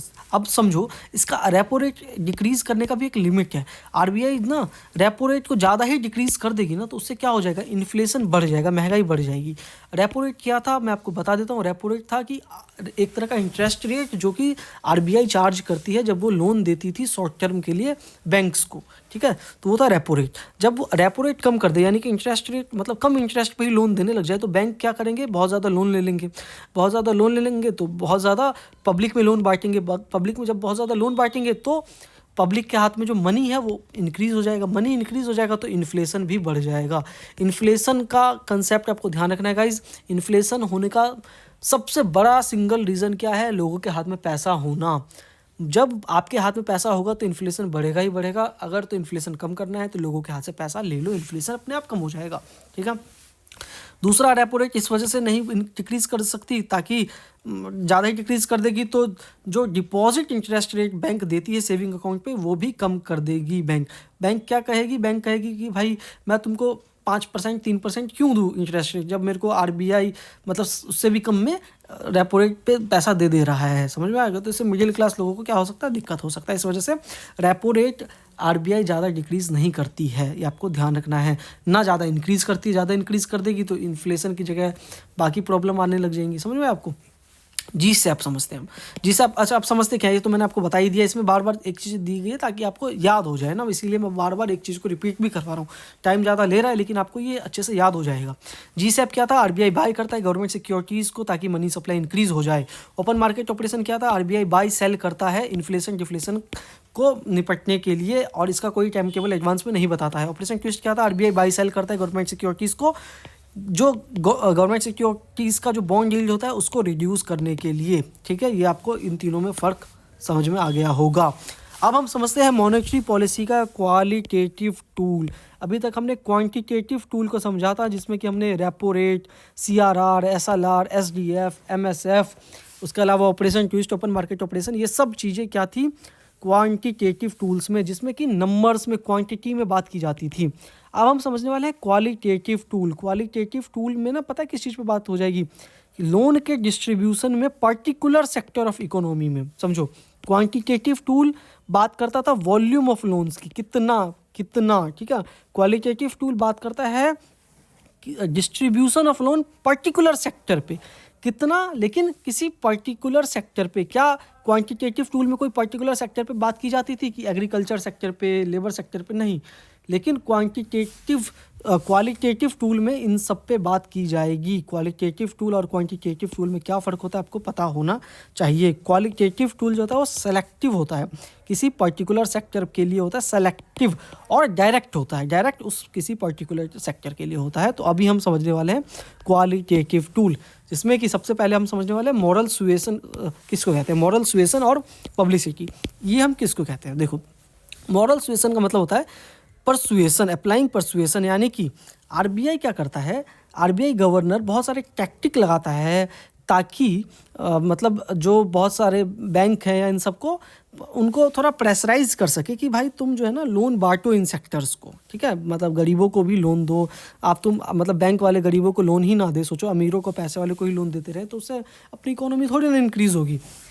आपको ये चीज़ ध्यान रखना है कि लोन सब में बचेगा तभी सबका भला होगा। सिर्फ बड़ी बड़ी कंपनीज़ को ही लोन मिल जाएगा तो उससे भला नहीं होगा। क्यों? क्योंकि सिर्फ बड़ी बड़ी कंपनीज़ को लोन मिल जाएगा, वो बहुत सारे प्रोजेक्ट्स लॉन्च कर देंगे, लेकिन प्रोजेक्ट खरीदने वाला भी तो कोई होना चाहिए ना भाई। इस वजह से भी गरीबों को भी लोन मिलना चाहिए। तो आरबीआई का जो गवर्नर है वो बैंक को कहता है कि भाई मैंने रेपो रेट कम किया, ठीक है, तो तुम भी तो अपने बैंक का जो लोन का इंटरेस्ट रेट है उसको कम करो ताकि आम लोग भी परचेज कर पाएँ सब, ठीक है। उसके अलावा तुम अपने नए ब्रांचेस गांव देहात के रूरल एरियाज़ में भी तो खोलो, जहाँ पे लोगों की इतनी समझ नहीं है बैंक की, फार्मर्स को लोन दो, ठीक है। तो ये सब आरबीआई कहता है मॉडल एसोसिएशन के जरिए में, ठीक है। आरबीआई पब्लिसिटी भी करता है, आरबीआई का गवर्नर जो है मीडिया स्टेटमेंट देता है, थोड़ा सा उनको एम्बेरस करता है कि यार देखो मैंने रेपो रेट कम कर दिया लेकिन बैंक नहीं दे रहा है कस्टमर को, ठीक है, इस सब तरीके का, ताकि बैंक वाले कम करें। अब भाई पहले तो करी विनती करने से बात नहीं माने तो अब हम लेंगे डायरेक्ट एक्शन। अब हम लेंगे क्या, सीधे एक्शन। एक्शन कैसे लेती है आरबीआई? आरबीआई पनिश करती है बैंक्स को और नॉन बैंक्स को भी। नॉन बैंक्स हम समझेंगे आगे, नाबार्ड वगैरह होता है, उसमें भी आरबीआई ये सब तरीके अपनाता है। क्यों पनिश करता है? क्योंकि भाई आरबीआई के उसने बात नहीं मानी, आरबीआई के डायरेक्टिव नहीं माने, तो आरबीआई जो उन लोगों को पनिश करता है बैंक को, उसकी पावर आरबीआई को कहाँ मिलती है? आरबीआई एक्ट से, बैंकिंग रेगुलेशन एक्ट से, पेमेंट एंड सेटलमेंट एक्ट से, PMLA prevention of money laundering act से, foreign exchange management act, FEMA act से। इन सारे एक्ट के बारे में हम आगे के पिलर्स में समझने वाले हैं। 2019 में आरबीआई ने ऑर्डर किया बैंक को एक क्लोबैक प्रोविज़न का, ठीक है। क्लोबैक प्रोविज़न क्या था कि भाई अगर तो कोई सीईओ ने स्कैम या फ्रॉड किया है आपके बैंक में, मतलब उसने परमिशन दस्तखत किया है कि मान के चलो नीरव मोदी पैसे लेके भाग गया, जिस सीईओ ने जो है साइन वाइन करके दिया होगा, तो क्लॉबैक प्रोविज़न के तहत उस सीईओ की जितनी भी अब तक की सैलरी है वो सब पेनल्टी के रूप में ले ली जाएगी, भले ही वो रिटायर हो गया हो, जॉब छोड़ दिया, उससे फ़र्क नहीं पड़ता है। ये था क्लॉबैक प्रोविज़न। अब समझते हैं मार्जिन रिक्वायरमेंट या लोन टू वैल्यू, एलटीवी किसको कहते हैं, ठीक है। लोन टू वैल्यू का मतलब क्या होता है? इसका सिंपल सा गाइज इतना मतलब है कि आरबीआई मैंडेट करता है loan to value for a gold loan. ये सिर्फ गोल्ड लोन के लिए बात किया जा रहा है, होम लोन के लिए बात किया जा रहा है, ऑटो लोन, बिजनेस लोन के लिए बात किया जा रहा है, ठीक है। कि बैंक या एनबीएफसी जो है किसी को एक अमाउंट से ज़्यादा का पैसा नहीं दे सकते हैं कोलेट्रल इनको जमा करने पे। अगर आसान शब्दों में कहूँ तो मान के चलो आपने सोना गिरवी रखा बैंक में, 100 रुपये की वैल्यू का आपका सोना था, लेकिन क्या बैंक वाले आपको 100 रुपये का लोन दे देंगे उसके बदले में? नहीं, कम देंगे, सीधी सी बात है। तो वो कम कितना देंगे? वो था लोन टू वैल्यू रेशो, ठीक है। लोन टू वैल्यू क्या था? Loan to value. इसको मैंडेट कौन करता है? आरबीआई मैंडेट करता है loan to value, gold loan के लिए, होम लोन के लिए, ऑटो लोन, बिजनेस लोन के लिए। प्रेजेंट में 75% है ये। अगर आप 100 रुपये का सोना का वैल्यू का गिरवी रखते हो तो आपको 75 रुपये लोन उसके बदले में मिलेगा, ठीक है। गोल्ड की बात की जा रही है यहाँ पे, ठीक। कोविड के टाइम पे ये 90 कर दिया था आरबीआई ने, क्यों? ताकि लोगों के हाथ में ज़्यादा से ज़्यादा पैसा आए। आपको होपफुली समझ में आ गया होगा क्या है लोन टू वैल्यू रेशो। तो ये जो रूल है अप्लाई होता है अप टू 12 लाख तक, मतलब 2.5 लाख तक के लिए, ठीक है, 2.5 लाख तक के लिए। तो क्या था पहले जो था लोन टू वैल्यू रेशो 75% था। तो आरबीआई ने क्या कहा? आरबीआई ने कहा कि प्रपोज किया जो भी बोरोवर मतलब पैसा लेने वाला है वो गोल्ड जब जमा करवाएगा तो उसको ना गोल्ड की ऑनरशिप रिसिप्ट भी देनी होगी। भाई आपने एक चोरी करके गोल्ड जमा करवा दिया, उसके बदले पैसा ले लिया, तो कौन देखेगा ना। इस वजह से आरबीआई ने कहा कि आपको वो गोल्ड आपका ही है उसका ऑनरशिप रिसिप्ट देना पड़ेगा आपको प्लेज करने से पहले। तो भाई इसमें तमिलनाडु की जो सीएम है या बहुत सारे लोगों ने आवाज़ उठाया कि यार बहुत सारे अपने देश में लोग हैं जिनके पास एंसेस्ट्रल ज्वेलरी है, मतलब पूर्वजों से ही वो सोना चांदी है, अपने देश में तो रिवाज रहा है सोना देने का, तो उनके पास कहाँ से आएगा रिसिप्ट ऑनरशिप का।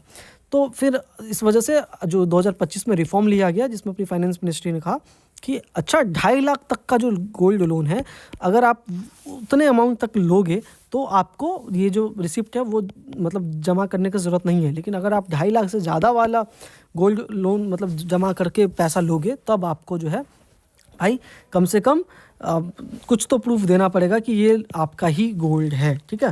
तो 2.5 लाख तक के लिए आप एक सेल्फ डिक्लेरेशन दे सकते हो कि हाँ भाई बस ये मेरा है और मतलब धांधली निकली तो मैं जेल में जाऊँ ऐसा करके, ठीक है, सेल्फ डिक्लेरेशन दे सकते हो तो आपको पैसा मिल जाएगा उसका, ठीक है।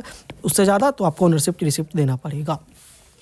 अब हम आते हैं सेलेक्टिव क्रेडिट कंट्रोल के बारे में। सेलेक्टिव क्रेडिट कंट्रोल, बार बार इस नाम को ध्यान रखिए। सेलेक्टिव क्रेडिट कंट्रोल क्या होता है? जैसा कि इसके नाम से लग रहा है कि किसी सेलेक्टिव चीज़ में क्रेडिट का कंट्रोल करना, उसको हम समझते हैं 2 सेंस में हो सकता है ये, एक नेगेटिव सेंस में, एक पॉजिटिव सेंस में। कैसे? Credit rationing. क्रेडिट रेशनिंग किसको कहते हैं? एक इंग्लिश का टर्म है। इसमें क्या होता है कि उस समय पे 1990s में सेंट्रल बैंक ने लिमिट कर दिया था कि एक्स अमाउंट से ज़्यादा का कोई लोन नहीं ले सकता है इस कैटेगरी में, ठीक है। तो ये क्या हो गया, सेलेक्टिव क्रेडिट कंट्रोल हो गया कि हाउसिंग, एजुकेशन, बिजनेस में मान के चलो, एग्जांपल दे रहा हूँ कि 1 लाख रुपए से ज़्यादा का कोई लोन नहीं ले सकता है। इसको क्या कहेंगे हम, क्रेडिट रेशनिंग कहेंगे। फिर 1960 में भी ऐसा ही लेके आए, क्रेडिट ऑथराइजेशन स्कीम इंडिया में आया कि कॉमर्शियल बैंक जो है वो किसी को भी 1 करोड़ से ज़्यादा का लोन नहीं देंगी without the approval of RBI. RBI से पहले अप्रूवल लेना पड़ेगा, उसके बाद ही किसी सिंगल बोरोवर को 1 करोड़ से ज़्यादा रुपए का लोन दे सकती हैं। तो क्रेडिट ऑथराइजेशन स्कीम आरबीआई लेके आई। तो ये भी एक तरह का क्या था, सेलेक्टिव क्रेडिट कंट्रोल था, ठीक। 1970 में आरबीआई ने क्या किया, नॉन फूड लोन पे सीलिंग लगा दी, क्योंकि उनको ग्रीन रिवॉल्यूशन थोड़ा बढ़ाना था, तो फूड इन्फ्लेशन इन सब को देखते हुए उन्होंने कहा कि जो नॉन फूड लोन है उसको थोड़ा, उसकी क्वांटिटी को थोड़ा कम करो, ठीक है। तो इसका सीलिंग लगा दिया। अब ये जो सारे मेजर्स थे ये एक तरह का फेल हो गए, क्यों, क्योंकि इसमें बहुत सारे तरह के लूप होल्स थे, मॉनिटरिंग की कमी थी। तो ये तो हो गया नेगेटिव सेंस में कि ये कम करो, ये कम करो, ये कम करो। पॉजिटिव डायरेक्शन में क्या है, कंज्यूमर क्रेडिट कंट्रोल। इसके तहत क्या होता है कि रिसेशन के समय या डिफ्लेशन के, रिसेशन और डिफ्लेशन एक ही चीज़ होता है। डिफ्लेशन क्या होता है, इन्फ्लेशन का उल्टा।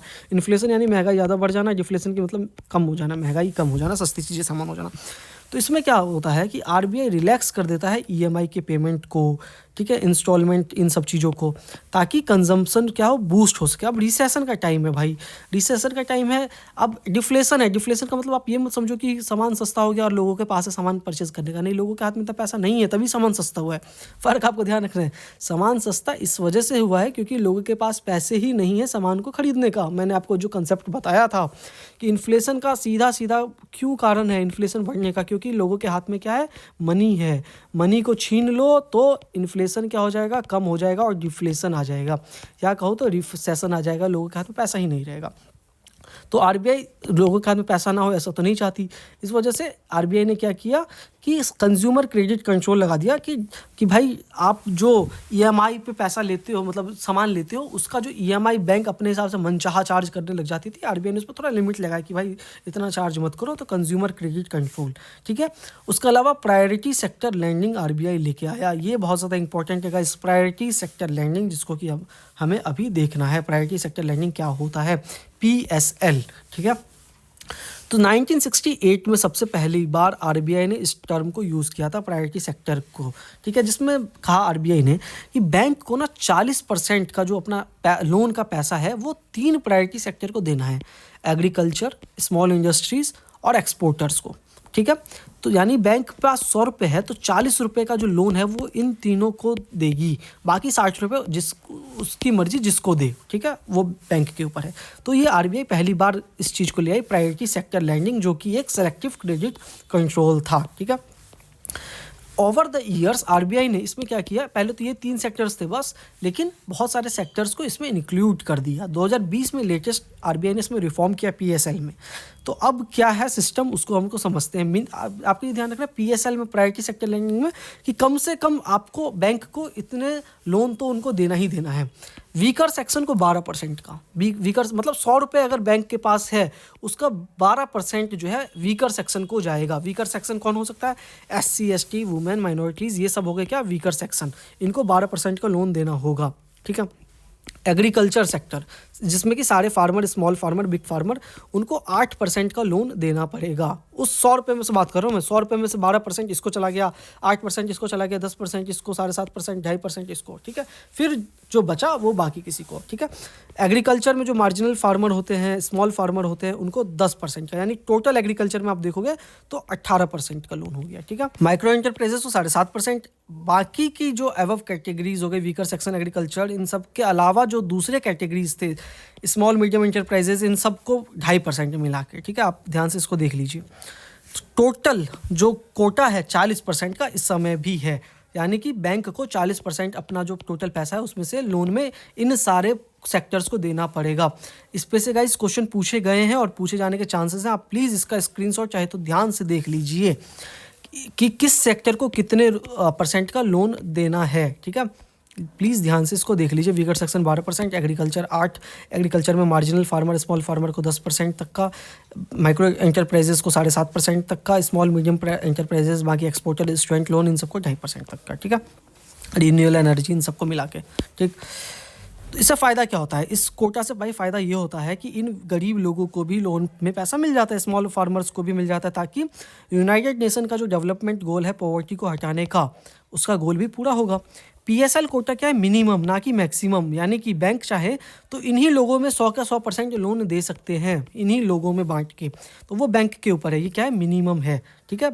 और अगर नहीं तो 60%, चाहे तो दूसरे जिसको देना है उसको दे दे, ठीक है। बैंक जो है वो लोन देती है नॉन बैंकिंग फाइनेंशियल कंपनीज को भी, और अगर नॉन बैंकिंग फाइनेंशियल कंपनीज हैं वो इन पीएसएल कैटेगरी में लोन दे रहे हैं, तो वो एक तरह का इनडायरेक्ट लोन हो गया पीएसएल सेक्टर का, तो वो भी बैंक के कोटा में गिना जाएगा। मतलब कि समझो बैंक ने लोन दिया एनबीएफसीज कंपनीज को। अब आप कहोगे एनबीएफसीज क्या होती है, बहुत सारी नॉन बैंकिंग फाइनेंशियल कंपनीज होती है, हम अगले पीरियड में बात करेंगे। आप बस इतना समझ लो, बैंक ने लोन दिया एनबीएफसी को और एनबीएफसी ने इन वीकर सेक्शन को लोन में दिया। अब क्योंकि बैंक के ब्रांचेस गांव-गांव में नहीं हो सकते हैं, एनबीएफसीज के ज़्यादातर होते हैं, रीजनल रूरल बैंक सबके, इन सबके बहुत सारे आप हम आगे देखेंगे। तो वो क्या, उनके पास बैंक ने पैसा दिया, बैंक ने इनको दिया, तो ये इनडायरेक्टली काउंट होगा बैंक के कोटा में, पीएसएल में काउंट किया जाएगा। तो आपको ये चीज़ ध्यान रखना है। पीएसएल जो नॉर्म्स हैं वो एनबीएफसीज पे डायरेक्टली अप्लाई नहीं होते हैं, सिर्फ और सिर्फ बैंक पे ही अप्लाई होते हैं, ये चीज़ आपको ध्यान रखना है। मतलब पीएसएल कोटा इन पे अप्लाई नहीं होती कि इनको भी 100 रुपये में से देना पड़ेगा, लेकिन बैंक वाले के लिए इनडायरेक्टली ये ऐसा कर सकते हैं। तो आपको सिर्फ ध्यान रखना है कि सरकारी तौर पर पीएसएल नॉर्म्स जो है वो सिर्फ और सिर्फ बैंकर पे ही अप्लाई होता है, ठीक है। अब ये चीज़ तो मैंने बता दी इंडियन स्काई। अब आप समझते हैं कि ये जो पीएसएल कोटा का है वो बैंक पे ही तो अप्लाई होगा, लेकिन किस बैंक पे कितना होगा ये चीज़ हम समझ लेते हैं, ठीक है। इंडियन स्केड्यूल्ड कमर्शियल बैंक पे 40% अप्लाई होगा। अब आपको मतलब इसमें कन्फ्यूजन हो सकता है कि इंडियन स्केड्यूल्ड कमर्शियल बैंक क्या होता है, दूसरे क्या होता है, रीजनल रूरल बैंक क्या होता है, स्मॉल फाइनेंस बैंक क्या होता है, ये हम अगले पिलर में वैसे समझेंगे। इंडियन स्केड्यूल्ड कमर्शियल बैंक आप इतना समझ लो कि एसबीआई या ऐसी जो बैंक है आपके आसपास है, एचडीएफसी, एक्सिस बैंक, ये सब इंडियन स्केड्यूल्ड कमर्शियल बैंक में आते हैं, उनको 40% का कोटा है। फॉरेन बैंक जिसके 20 या 20 से ज़्यादा ब्रांचेज हैं वो भी 40%। रीजनल रूरल बैंक पे ये 75% का पीएसएल कोटा लगता है। स्मॉल फाइनेंस पे भी 75% का, ठीक है। अर्बन कोऑपरेटिव बैंक पे भी 75% का कोटा लगता है। तो यार ये डाटा भी आपको याद रखना है, ठीक है।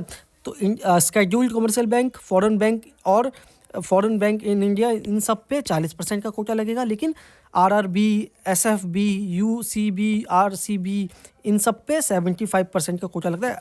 रूरल कोऑपरेटिव बैंक पे कोटा नहीं लगता है, चलो ये आपको ध्यान रखना है, ठीक है। क्योंकि हो सकता है यूपीएससी क्वेश्चन पूछ ले, बताओ रीजनल रूरल बैंक पे कितना पीएसएल कोटा है, तो आपको कितना बताना है, 75% का कोटा है, ठीक है। प्लीज़ इसको याद कर लीजिए और इसको इंपॉर्टेंट भी चाहे तो आप मार्क कर लीजिए, ठीक है। अब हम समझते हैं मतलब पुअर डिस्ट्रिक्ट में क्या वेटेज है, तो इसको जल्द से बता देता हूँ। देखो आरबीआई ने ना डिस्ट्रिक्ट के हिसाब से क्लासिफाई कर रखा है पीएसएल कोटा को सारे बैंकों को, ताकि आरबीआई इनकरेज कर सके बैंक्स को कि भाई तुम बैकवर्ड डिस्ट्रिक्ट में थोड़ा ज़्यादा पैसा दो, क्योंकि आरबीआई के पास देखो सब डाटा पहुँच जाता है कि किस एरिया में कितना लोन पहुँचा है। तो बहुत सारे उससे उसको पता चलता है कि बहुत सारे ऐसे बैकवर्ड डिस्ट्रिक्ट है जहाँ पे लोन नहीं मिलता है, तो आरबीआई जो है वो क्लासीफाई कर सकता है डिस्ट्रिक्ट बेस्ड भी कोटा को, ठीक है। डिस्ट्रिक्ट बेस्ड भी कि इस डिस्ट्रिक्ट में तुम पैसा ज़्यादा दो, ठीक है। आरबीआई के ऊपर है वो सब, किसके ऊपर है, आरबीआई के ऊपर है। 2013 में देखो एक क्वेश्चन पूछा गया, प्री का क्वेश्चन है, priority sector lending by bank in India constitute loan to agriculture, micro and small enterprises, weaker section या ऑल ऑफ द एबव। तो भाई कितना आसान सा क्वेश्चन है ना। अभी हमने देखा प्रायोरिटी सेक्टर लैंडिंग में कौन लोन एग्रीकल्चर को भी दिया जाता है, एमएसएमई को भी दिया जाता है, वीकर सेक्शन को भी, यानी कि ऑल ऑफ द एबव क्या हो गया, इसका करेक्ट आंसर हो गया, ठीक है। अब समझते हैं पीएसएल का शॉर्टफॉल। अगर तो सोचो कि कोई बैंक मतलब पूरा नहीं करता है, वो 40% का कोटा या 75% कोटा जो भी है वो पूरा नहीं करता है, तब क्या होगा, उसके बारे में भी हम बात करते हैं। अगर तो बैंक ने पीएसएल कोटा फुलफिल नहीं किया है, तो अंडर अचीवर जो बैंक है उसको जो भी अमाउंट बचा है अपने शॉर्टफॉल मनी का, वो आरबीआई के जो नाबार्ड है, national bank for agriculture and rural development, ठीक है। तो इसको भी हम आगे देखेंगे कि नाबार्ड क्या होता है, ये सब नॉन बैंकिंग फाइनेंशियल इंस्टीट्यूशंस में आते हैं, ठीक है। तो इसका एक फंड होता है RIDF फंड करके, ठीक है, रूरल इंफ्रास्ट्रक्चर डेवलपमेंट फंड। इस फंड में या फिर दूसरे फंड जो सिडबी के फंड होते हैं, नेशनल हाउसिंग बैंक के फंड होता है, वो आरबीआई अपने हिसाब से डिसाइड करते हैं, उसमें जमा करवा देना होता है। शॉर्ट में बस आप इतना समझो कि 40% का कोटा बैंक को देना था पीएसएल में, लेकिन वो समझो मान के चलो कि सिर्फ 20% का ही कोटा दे पाई, तो बचा हुआ जो 20% है उस 20% का जो पैसा है वो इन फंड में जमा कर देना होगा उनको, आपको बस इतना जानना है। आप कहोगे कि यार पैसा जमा कर देना है तो मतलब ये तो बैंक का नुकसान हो गया 20% का, उनको तो पैसा वापस मिलेगा ही। ऐसा नहीं, पैसा भी उनको मिलता है और उस पर इंटरेस्ट भी मिलता है, ठीक है, उस पर, लेकिन बहुत ही ज़्यादा कम इंटरेस्ट मिलेगा, समझो ना के बराबर इंटरेस्ट रेट। तो इससे क्या होगा, बैंक डिस्करेज होंगी और वो पैसा बहुत लंबे समय तक उनको वापस नहीं किया जाता है, लॉन्ग टर्म प्रोजेक्ट के लिए लॉक कर दिया जाता है। सोचो नेशनल हाउसिंग बैंक में उनका पैसा चला गया, तो ये नेशनल हाउसिंग बैंक ना लोन में देती है हाउसिंग के लिए पैसा, तो हाउसिंग के लिए पैसा तो लॉन्ग टर्म के लिए लोन में चला जाता है। समझ में आप सभी को, आपको मज़ा आ रहा होगा यार इकोनॉमी पढ़ने में, ये बात तो मैं कहूँगा। तो ये जो पैसा है PSL कोटा का जो पूरा नहीं कर पाता है तो वो RBI के इन सारे फंड में जमा कर दिया जाता है, ठीक है। अब क्या किया सरकार ने, ये जो RIFD जो हम RIDF जो अभी हमने देखा, RIDF जो देखा हमने, RIDF 1956 में बना था, अंडर नाबार्ड है, और इसका जो पैसा है वो एग्रीकल्चर, सोशल सेक्टर और रूरल कनेक्टिविटी प्रोजेक्ट्स में जाता है। उसी तर्ज पे 2023 के बजट में सरकार ने UIDF भी बनाया, अर्बन इंफ्रास्ट्रक्चर डेवलपमेंट फंड बनाया 2023 में। ये नेशनल हाउसिंग बैंक के अंदर आता है, इसका जो पैसा है अर्बन इंफ्रास्ट्रक्चर प्रोजेक्ट पे जाता है। मतलब ये कौन से फंड होंगे जो कि बैंक ने PSL कोटा के तहत नहीं जमा करवाया था पैसा, वो इसमें चला जाएगा और इसमें से वेरियस स्कीम्स में वो पैसा उनका लग जाएगा। अब हम समझते हैं प्रायोरिटी सेक्टर लैंडिंग सर्टिफिकेट, 2016 के बाद ये आया था। इसमें क्या होता है कि जो ओवर अचीविंग बैंक है वो अपने एक्सेस PSL सर्टिफिकेट जो है वो अंडर अचीविंग बैंक को बेच सकती है। अब ये कैसे होता है, सोचो कोई बैंक है जिसने 40% उसको PSL कोटा था, लेकिन उसने 50% अपना PSL कोटा का दे दिया, ठीक है, मतलब 40% ज़्यादा दे दिया, तो 10% का जो एक्स्ट्रा उसको जो PSL सर्टिफिकेट मिला वो चाहे तो किसी अंडर अचीविंग बैंक को दे सकती है और उसका PSL कोटा पूरा करवा सकती है।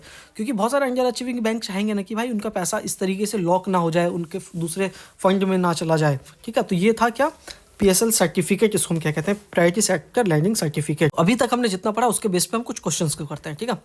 1995 के प्रीलिम्स से पूछा गया था, विच of the following is not an instrument of selective credit control, का इंस्ट्रूमेंट क्या नहीं है, regulation of consumer credit, rationing of credit, marginal requirement या CRR। प्लीज़ आप सारे क्वेश्चंस को एक बार वीडियो पॉज कीजिए फिर आंसर करने की कोशिश कीजिए। मैं इसका आंसर बताता हूँ, CRR।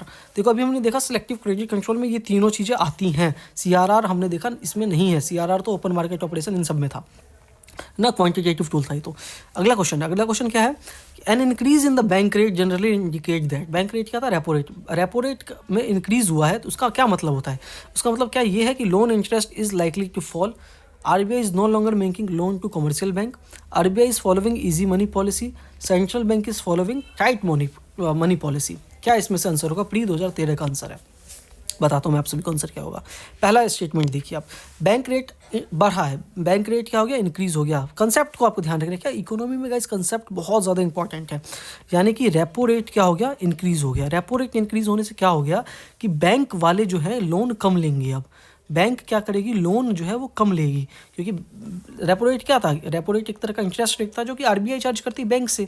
अब रेपो रेट इंटरेस्ट रेट उनका बढ़ गया तो बैंक सीधी सी बात लोन कम लेगी, बैंक लोन कम लेगी तो पब्लिक को लोन कम देगी, पब्लिक को लोन क्या देगी, कम देगी। पब्लिक को लोन देगी तो मनी सप्लाई क्या हो जाएगा, मार्केट में कम हो जाएगा। मनी सप्लाई कम तो इन्फ्लेशन क्या हो जाएगा, कम हो जाएगा। ये कंसेप्ट हमको ध्यान है। अब इसके बेस पर आंसर करने की कोशिश करते हैं। क्या लोन का interest rate is likely to fall, गलत। लोन का इंटरेस्ट रेट इससे कम हो जाएगा, नहीं होगा। बैंक लोन देना कम कर देगी पब्लिक को। जब लोन कम देगी तो वो ज़्यादा इंटरेस्ट रेट चार्ज करेगी जिस पे भी लोन देगी, ठीक है। RBI is no longer making loan to commercial bank, क्या RBI अब लोन ही नहीं देगा कमर्शियल बैंक को, फॉल्स स्टेटमेंट है भाई। लोन तो देगा लेकिन ज़्यादा इंटरेस्ट रेट चार्ज करेगा। RBI फॉलो कर रहा है इजी मनी पॉलिसी, नहीं यार, RBI हार्ड मनी पॉलिसी अपना रहा है। कभी भी रेपो रेट जब बढ़ता है ना तो RBI हार्ड मॉनेटरी पॉलिसी अपनाता है। अब ये ईजी, हार्ड, इन सारे टर्म्स को हम आगे देखेंगे बहुत अच्छा से एक चार्ट में। Central bank is following tight money policy, central bank जो है टाइट मनी पॉलिसी अपना रहा है। ये इसका क्या हो गया, करेक्ट ऑप्शन हो गया, tight monetary policy, money policy अपना रहा है। होपफुली आपका आंसर सही होगा।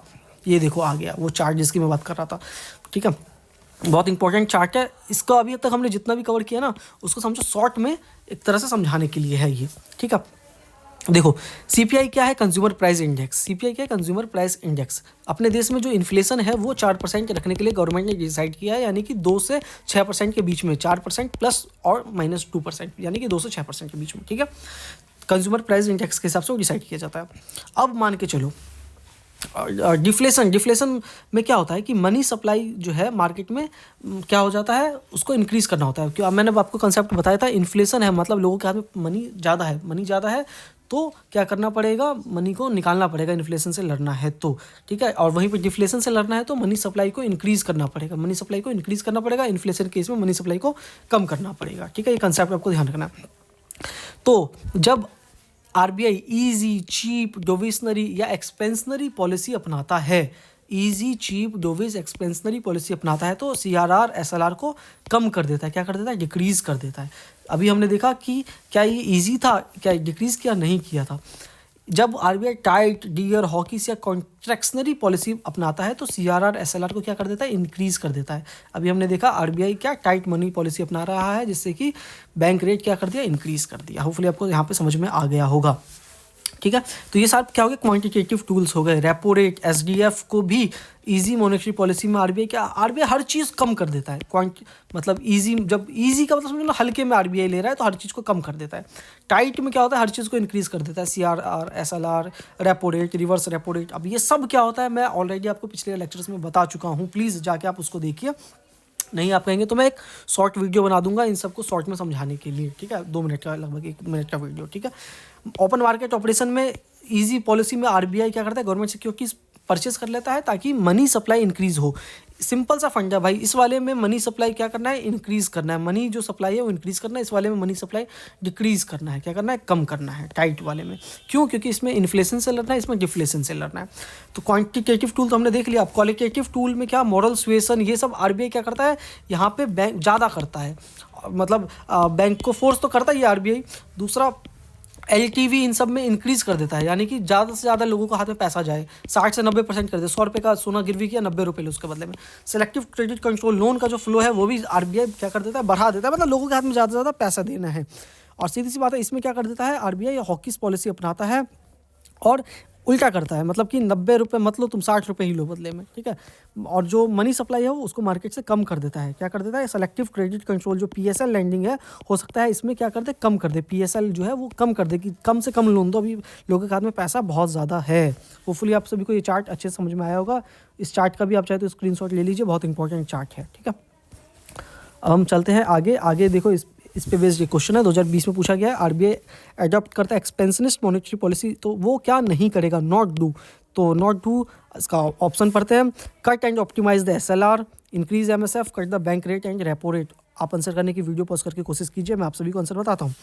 एक्सपेंशनरी मॉनेटरी पॉलिसी है, एक्सपेंशनरी, आपको वर्ड ध्यान रखना है, एक्सपेंशनरी का मतलब क्या है, ईजी, एक्सपेंशनरी ईजी, ठीक है। जो कंसेप्ट मैंने आपको यहाँ पे बताया था उससे रिलेटेड ये क्वेश्चन है। क्या एसएलआर को कट करेगा, कम कर देगा एक्सपेंशनरी में, बिल्कुल। क्या एमएसएफ को इंक्रीज कर देगा, नहीं, हर चीज़ डिक्रीज कर देता है भाई, अभी हमने देखा हर चीज़ क्या कर देता है, डिक्रीज कर देता है। एमएसएफ को भी क्या करेगा, डिक्रीज करेगा, ठीक है। बैंक रेट को कट करेगा, रेपो रेट को कम करेगा, बिल्कुल सही बात है ये। तो फर्स्ट और 3 वाला जो स्टेटमेंट है यहाँ पे वो क्या हो जाएगा, अपना करेक्ट हो जाएगा। होपफुली आप सभी को ये समझ में आ गया हो और करेक्ट आंसर हो।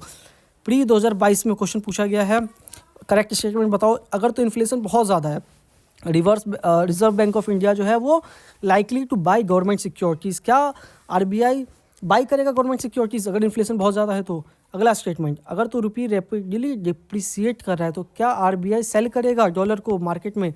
अगर तो तीसरा statement, if interest rate USA और ईयू में कम हो जाता है तो आरबीआई क्या इंड्यूस करेगा, डॉलर को बाई करेगा।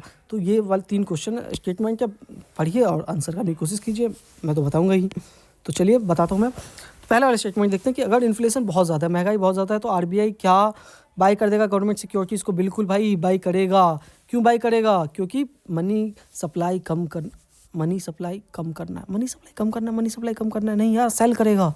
देखो मैं भी कंफ्यूज हो गया, क्या करेगा, सेल करेगा। इन्फ्लेशन अगर बहुत ज़्यादा है, ध्यान से समझना आप, इन्फ्लेशन बहुत ज़्यादा है तो मनी सप्लाई क्या करना है, कम करना है। मनी सप्लाई कम करना है तो मनी सप्लाई कम करने के लिए आरबीआई क्या करेगा, सेल करेगा गवर्नमेंट सिक्योरिटीज़ को। गवर्नमेंट सिक्योरिटीज सेल करेगा तो पैसा मनी सक कर लेगा, तो इन्फ्लेशन कम हो जाएगा, ठीक है। तो ये स्टेटमेंट क्या हो गया अपना, गलत हो गया। फर्स्ट स्टेटमेंट क्या है, यहाँ पे गलत है, यहाँ पे सेल करना चाहिए था, इन्फ्लेशन ज़्यादा हो तो, ना कि बाई करना चाहिए था। सेकंड स्टेटमेंट है, अगर तो रुपी जो है वो रैपिडली फॉल कर रहा है, गिर रहा है, डिप्रिसिएट कर रहा है, तो आरबीआई क्या करेगा, डॉलर को सेल कर देगा मार्केट में। डॉलर को क्या बेचने से रुपी जो है वो गिरना कम हो जाएगा? क्या आप सभी प्लीज़ बताइए, डॉलर को सेल करने से रुपी डेप्रिसिएट होना कम हो जाएगा? बिल्कुल करेक्ट स्टेटमेंट है। क्यों? आरबीआई जब डॉलर को सेल करेगा, जब कोई चीज़ आप बेचते हो तो उसकी वैल्यू क्या होती है, कम हो जाती है, डॉलर की वैल्यू गिरेगी और रुपी की वैल्यू अप्रिसिएट होगी। ठीक है, तो ये करेक्ट स्टेटमेंट हो गया इसका। If interest rate in the USA और ईयू टू फॉल, मतलब इंटरेस्ट रेट उनका गिर रहा है, तो आरबीआई क्या करेगा, मतलब डॉलर को बाई करेगा। क्या आरबीआई डॉलर को बाई करेगा अगर तो उसका इंटरेस्ट रेट वहाँ पे कम हो रहा हो तो बिल्कुल करेगा आरबीआई। तीसरा वाला स्टेटमेंट भी सही है। क्यों? देखो, इंटरेस्ट रेट अगर तो यूएसए ईयू में कम हो जाता है तो अपने देश में डॉलर का जो फ्लो है वो बढ़ जाएगा। डॉलर का फ्लो क्यों बढ़ जाएगा? क्योंकि वहाँ पे ज़्यादा से ज़्यादा लोग लोन लेंगे, अपने देश में इन्वेस्ट करेंगे, और इसको डॉलर की जो सप्लाई है उसको कम करने के लिए आरबीआई क्या करेगा, डॉलर परचेज कर लेगा मार्केट से। अब आरबीआई डॉलर की सप्लाई क्यों कम करना चाहेगा? क्योंकि भाई कम नहीं करेगा तो रुपी क्या हो जाएगा, डेप्रिसिएट होने लग जाएगा। रुपी क्या हो जाएगा, डेप्रिसिएट। तो सेकेंड वाला स्टेटमेंट भी इससे रिलेटेड हो गया ना, रुपी डेप्रिसिएट होगा तो आरबीआई क्या करता है, डॉलर को यहाँ पे सेल करता है। क्या करता है? सेल करता है। क्यों करता है? ताकि अपना जो वैल्यू है वो बढ़े। आपको ये कंसेप्ट को भी अच्छे से याद रखना है कि डॉलर की सप्लाई अगर मार्केट में कम करना है तो आरबीआई क्या करेगा, डॉलर को बाई कर लेगा, और अगर तो डॉलर की सप्लाई को बढ़ाना है मार्केट में तो आरबीआई क्या करेगा, बेच देगा, सेल कर देगा। ठीक है, तो इसका क्या आंसर हो गया, बी वाला इसका करेक्ट आंसर है, 2 और 3। ठीक, अगला क्वेश्चन देखते हैं। 2023 सीडीएस में पूछा गया है, which would will lead to contraction of money supply in the economy. Contraction, money supply की कमी किस चीज़ से होगी? Purchase of treasury bill by the central bank from public, sale of treasury bill by the central bank to public, sale of foreign exchange by the central bank, purchase of foreign exchange by the central bank। Video pause कीजिए, answer कीजिए, मैं आप सभी को बताता हूँ answer क्या है। मनी सप्लाई कम करना है इकोनॉमी में, ठीक है, तो क्या ट्रेजरी बिल परचेज कर देगी आरबीआई पब्लिक से? जब ट्रेजरी बिल परचेज करेगी तो सीधी सी बात है, मनी सप्लाई इंक्रीज़ हो जाएगा। हमको मनी सप्लाई इंक्रीज़ नहीं करना है, क्या करना है, कॉन्ट्रैक्शन करना है, यानी मनी सप्लाई कम करना है। तो परचेज नहीं, सेल होता है। इसमें पहला स्टेटमेंट क्या हो गया, गलत हो गया। Sale of treasury bill, treasury bill बेचा, ये बिल्कुल सही बात है। सेल करेगी ट्रेजरी बिल का तो पैसा, अब मनी सप्लाई क्या हो जाएगा, मार्केट में कम हो जाएगा, क्योंकि मनी सक कर लेगी आरबीआई। सक का मतलब समझते हो ना, SUCK, यानी मार्केट में से पैसा चूस लेगी। तीसरा statement, sale of foreign exchange by the central bank, foreign exchange का सेल करना सेंट्रल बैंक के द्वारा, ये भी स्टेटमेंट क्या है, सही है। परचेस करना फॉरेन एक्सचेंज को नहीं, ये स्टेटमेंट क्या है, गलत है। तो यानी कि दूसरा और तीसरा स्टेटमेंट सही है, यानी सी वाला ऑप्शन क्या है अपना, करेक्ट है यहाँ पे। ठीक है, होपफुली आपको समझ में आया होगा। अब हम समझते हैं मॉनेटरी पॉलिसी का प्रेजेंट डे में क्या स्टेटस है। देखो, मॉनेटरी पॉलिसी बनाने के 3 तरीके होते हैं, 3 चीज़ क्या आपको ध्यान रखना, 3 स्ट्रेटजी होती है मॉनेटरी पॉलिसी को बनाने की। 3 स्ट्रेटजी कौन से? Exchange rate stability, multiple indicators, और तीसरा फ्लेक्सिबल इन्फ्लेशन टारगेटिंग। एक होता है एक्सचेंज रेट को स्टेबल करना, सिंगापुर और दूसरे जो एक्सपोर्ट ओरिएंटेड इकोनॉमीज़ हैं वो इस तरीके को अपनाते हैं। वो एक्सचेंज रेट को बस स्टेबल रखते हैं, वही उनका मॉनेटरी पॉलिसी का मेन हथियार होता है। एक्सचेंज रेट को स्टेबल रखो ताकि उनकी जो लोकल करेंसी है वो डॉलर के सामने क्या रहे, कुछ बैलेंस में रहे, ताकि उनके एक्सपोर्ट को बूस्ट हो सके। ठीक है, उससे उनकी इकोनॉमी, इन्फ्लेशन सब चीज़ कंट्रोल में रहता है। एक्सचेंज रेट स्टेबिलिटी वाले देश कौन से होंगे? सिंगापुर या एक्सपोर्ट ओरिएंटेड देश। दूसरा, मल्टीपल इंडिकेटर्स जो देश देखते हैं, यानी कि वहाँ पे सेंट्रल बैंक इकोनॉमिक ग्रोथ भी देखती है, एम्प्लॉयमेंट, इन्फ्लेशन, ठीक है, एक्सचेंज रेट, हर चीज़ देखती है जो मल्टीपल इंडिकेटर्स पे काम करती है। वैसे देश जो मॉनेटरी पॉलिसी अपनाते हैं वो मल्टीपल इंडिकेटर्स वाले, इंडिया भी उसमें से एक था। इंडिया ने इस स्ट्रेटजी को 2016 तक फॉलो किया है। अब इंडिया किसको फॉलो करता है? फ्लेक्सिबल इन्फ्लेशन टारगेटिंग को या प्राइस स्टेबिलिटी को, यानी कि सेंट्रल बैंक अपनी जो आरबीआई है वो एम करता है सिर्फ और सिर्फ इन्फ्लेशन कंट्रोल करने में। अब अपने आरबीआई का मेन मकसद क्या है भाई? महंगाई, यानी कि इन्फ्लेशन को क्या करो, कम से कम रखो। महंगाई को कम रखोगे, कंट्रोल में रखोगे, तो अपने आप बाकी के जो ग्रोथ, एम्प्लॉयमेंट, एक्सचेंज रेट वाले फैक्टर हैं वो ऑटोमेटिकली लाइन में आ जाएंगे। ठीक है, ये वाला जो मॉडल है वो वेस्टर्न नेशन में काफ़ी सक्सेसफुल था। इस वजह से आरबीआई में जब सुरजीत पटेल जी की अध्यक्षता में कमेटी बनाई गई थी 2013-14 में। उन्होंने इसको रिकमेंड किया था, तो इंडिया ने 2016 अक्टूबर में इसको अडॉप्ट कर दिया आरबीआई एक्ट सेक्शन 75 को अमेंड करने के बाद। तो इस समय जो अपना देश है वो इन्फ्लेशन कंट्रोल पे काम करता है, प्राइस स्टेबिलिटी पे काम करता है। मॉनेटरी पॉलिसी का स्टेटस ये है प्रेजेंट डेट में। अब हम थोड़ा मॉनेटरी पॉलिसी का कमेटी के बारे में भी देख लेते हैं। तो monetary policy making RBI act 2016 के बाद से जो बन रहा है, क्योंकि यहाँ पे आपने देखो 2016 के बाद से ये वाला चीज़ सामने आया है, ठीक है। मॉनेटरी पॉलिसी में इन्फ्लेशन कंट्रोल करने के लिए आरबीआई जो मॉनेटरी पॉलिसी कमेटी बनाती है वो सिर्फ और सिर्फ रेपो रेट कंट्रोल करने के लिए होता है। क्या? रेपो रेट के लिए, और कुछ भी नहीं। अब इसमें मेंबर्स की बात करें, मेंबर्स पे क्वेश्चन पूछा गया है। मेंबर्स आपको पता होना चाहिए, टोटल 6 मेंबर होते हैं, 3 आरबीआई साइड से, 3 गवर्नमेंट साइड से। आरबीआई साइड से 3 कौन से? एक तो आरबीआई के गवर्नर खुद होते हैं, जो उसके एक्स ऑफिशियो चेयरमैन भी होते हैं। चेयरमैन कौन होते हैं? एक्स ऑफिशियो चेयरमैन कौन होते हैं? आरबीआई के गवर्नर होते हैं। फिर दूसरा डिप्टी गवर्नर होते हैं। फिर एक पर्सन जो आरबीआई बोर्ड द्वारा, सेंट्रल बोर्ड द्वारा नॉमिनेट किया जाता है। गवर्नमेंट साइड से 3 मेंबर कौन कौन से होते हैं भाई? जो गवर्नमेंट जिनको नॉमिनेट कर दे, बात खत्म, ठीक है। इनका जो टेन्योर होता है वो आरबीआई साइड से वो डिपेंड करता है जो गवर्नर का, यानी कि एक्स ऑफिशियो का जो टेन्योर है उस पर डिपेंड करता है। यानी अगर तो एक्स ऑफिशियो गवर्नर अगले साल रिटायर हो जाएंगे तो ये आरबीआई साइड से के जो तीनों मेंबर हैं उनका टेन्योर खत्म हो जाएगा। गवर्नमेंट साइड का टेन्योर फिक्स होता है 4 साल का, ठीक है, कोई रीअपॉइंटमेंट नहीं होता है, ठीक है। अब आरबीआई के गवर्नर या डिप्टी गवर्नर है वो सेलेक्ट कैसे किए जाते हैं भाई? वो सेलेक्ट किए जाते हैं FSRASC कमेटी के द्वारा, financial sector regulatory appointment search committee के द्वारा, जो कि एक कैबिनेट सेक्रेटरी द्वारा हेड किया जाता है। आप इतना समझ लो, आरबीआई की जो गवर्नर है और डिप्टी गवर्नर है उनको सेलेक्ट किया जाता है कैबिनेट सेक्रेटरी द्वारा। उसके अलावा जो ये 3 जो गवर्नमेंट साइड के मेंबर है वो भी कैबिनेट सेक्रेटरी, एक IAS जो होते हैं उनके द्वारा सेलेक्ट किए जाते हैं, ठीक है। अब मॉनेटरी पॉलिसी कमेटी जिसमें टोटल 6 मेंबर होते हैं उसका मीटिंग का कोरम होता है। कोरम का मतलब मिनिमम 4 मेंबर होने ही चाहिए तभी मीटिंग चलेगी, इंक्लूडिंग गवर्नर को मिला के 4 मेंबर होना चाहिए तभी भाई मीटिंग होगी। दूसरा, लीगली जो है हर एक 4 मीटिंग इनको साल में करना पड़ेगा, 4 मीटिंग करना ही पड़ेगा साल में। ये क्या करते हैं? हर एक 2-2 महीने पे बाई मंथली मीटिंग करते हैं अपना, ठीक है, मॉनेटरी पॉलिसी का अपडेट के लिए। रेपो रेट, जिसको कि हम बैंक रेट, पॉलिसी रेट भी कहते हैं, ये एक तरह का बेंचमार्क इंटरेस्ट रेट होता है जो कि मेजॉरिटी वोट से डिसाइड किया जाता है। किस वोट से डिसाइड किया जाता है? मेजॉरिटी वोट से डिसाइड किया जाता है। आपको ध्यान रखना है रेपो रेट को, ठीक है। अब मतलब मेजॉरिटी वोट अगर तो मान के चलो 6 मेंबर है टोटल, अगर यहाँ पे 3-3 का वोट हो जाए यानी टाई हो जाए, टाई हो जाने पे क्या होगा? टाई हो जाने के बाद जब आरबीआई के जो एक्स ऑफिशियो मतलब चेयरमैन, जो एक्स ऑफिशियो चेयरमैन कौन होता है? आरबीआई के गवर्नर होते हैं, उनको एक और चांस मिलता है, यानी कि सेकंड टाइम वो casting vote, as a casting vote के तौर पे फिर से वोट दे सकते हैं और वो जिस पलड़े में चाहे वो डिसाइड कर सकते हैं कि कितना होगा रेपो रेट, ठीक है। इंश्योर करता है ट्रांसपेरेंसी और accountability monetary policy committee. Government कोई भी अगर मॉनेटरी पॉलिसी से उसको कम ज़्यादा करवाना है तो उसको मैसेज सिर्फ और सिर्फ राइटिंग में भेजना होगा, लिखित रूप में भेजना होगा। कमेटी मस्ट करती मतलब पब्लिश करती है अपनी रिपोर्ट, मतलब जितना भी उसका मिनट्स होती है रिपीटिंग, मतलब रिपोर्ट करती है हर एक 14th डे पे पब्लिश करती है। हर एक मिनट जो भी उसकी मीटिंग में हुआ 14th डे पे मॉनेटरी पॉलिसी रिपोर्ट हर एक 6 महीने पे उसको जो है वो पब्लिक के सामने लाना होता है, हर एक 6 महीने पे। इन्फ्लेशन का टारगेट, इन्फ्लेशन कितना होगा देश में, इन्फ्लेशन कितना होगा वो कौन डिसाइड करता है? यूनियन गवर्नमेंट डिसाइड करती है।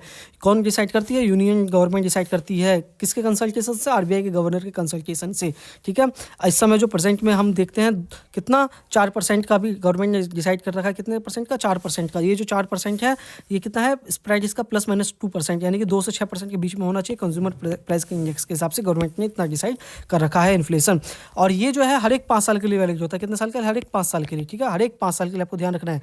ये जो भी मतलब इन्फ्लेशन टारगेट होता है हर एक 5 साल के लिए होता है।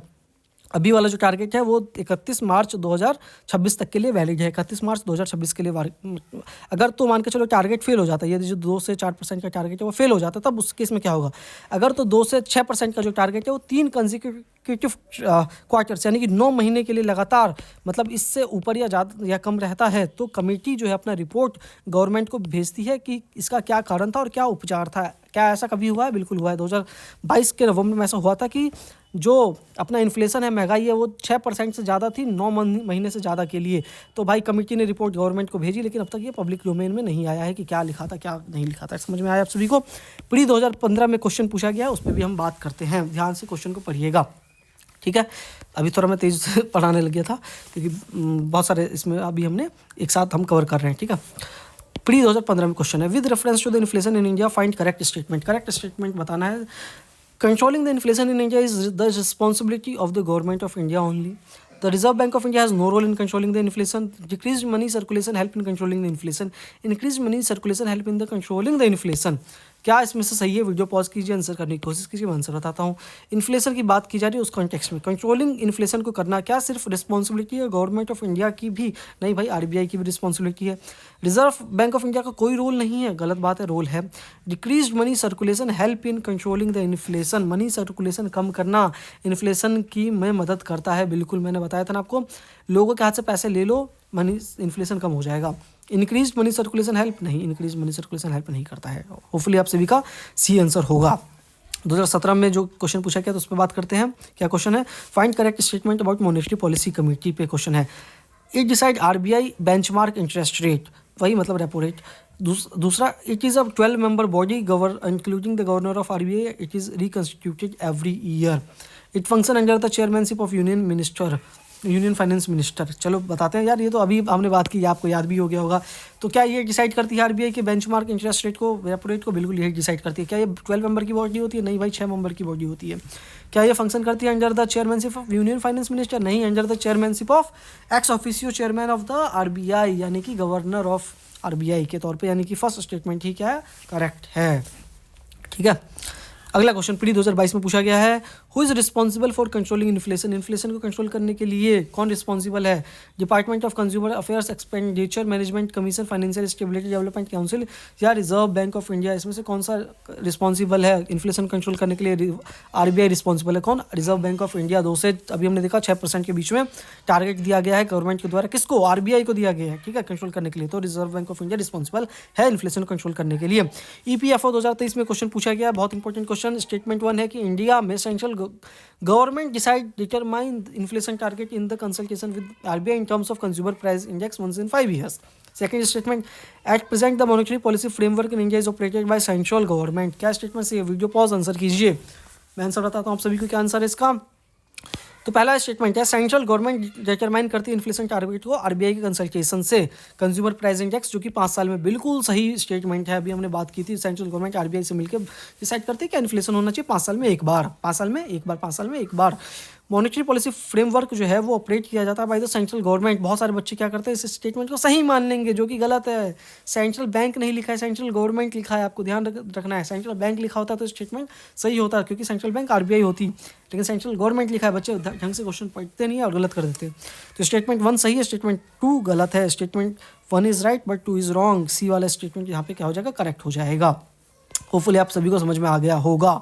ठीक है गाइस, अगर थक गए हो तो वीडियो को रोकिए, चाय पानी पीजिए, फिर से वीडियो को देखिए। लेकिन वीडियो कम से कम यार 2 बार रिवाइज ज़रूर करना, आपको कंसेप्ट बिल्कुल रट जाओगे। मैं इतनी बार आपको रिवाइज करवा रहा हूँ ना, एक बार वीडियो में ही आपको बिल्कुल मज़ा आ जाएगा। ठीक है, ट्रेंड समझते हैं 2007 से 2025 तक का क्या रहा है अपने मॉनेटरी पॉलिसी का ट्रेंड। तो आप देखोगे 2007 में 9% पे था मतलब रेपो रेट।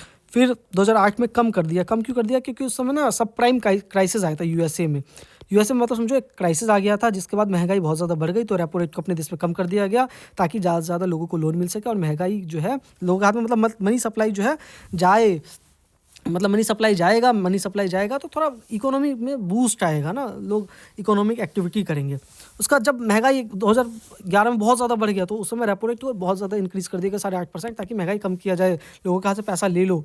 वहीं फिर आप देख सकते हो, अपने हिसाब से आप देख सकते हो कोविड के टाइम पे क्या किया, कम कर दिया। मतलब जब भी सरकार को इकोनॉमी बूस्ट करना होगा, रेपो रेट को कम कर देगी। जब भी महंगाई से लड़ना होगा तो रेपो रेट को बढ़ा देगी। इस समय आप देखोगे लगभग 5.5% के करीब पे है, मतलब 4। अभी आप देखोगे तो सीआरआर जो है ना, वो 5.5 से 6 के बीच में ही आरबीआई ज़्यादातर रखती है, क्योंकि एक तरह का बेस्ट माना जाता है, जहाँ पे इन्फ्लेशन भी कंट्रोल में रहता है और इकोनॉमी भी ठीक ठाक चलती रहती है। ठीक है, आप समझते हैं स्टांसेस को गाइस, ये भी स्टांसेस बहुत ज़्यादा इंपॉर्टेंट है। क्वेश्चन इस पर भी पूछे जाने के बहुत ज़्यादा चांसेस हैं। 3 स्टांस होता है आरबीआई का। क्या 3 स्टांस होता है? आपको ध्यान समझ लो। Calibrated, tightening, neutral, accommodative. हर एक मीटिंग के बाद आरबीआई की मॉनेटरी पॉलिसी कमेटी अनाउंस करती है स्टांस को, कि वो अगली बार क्या करने वाली है।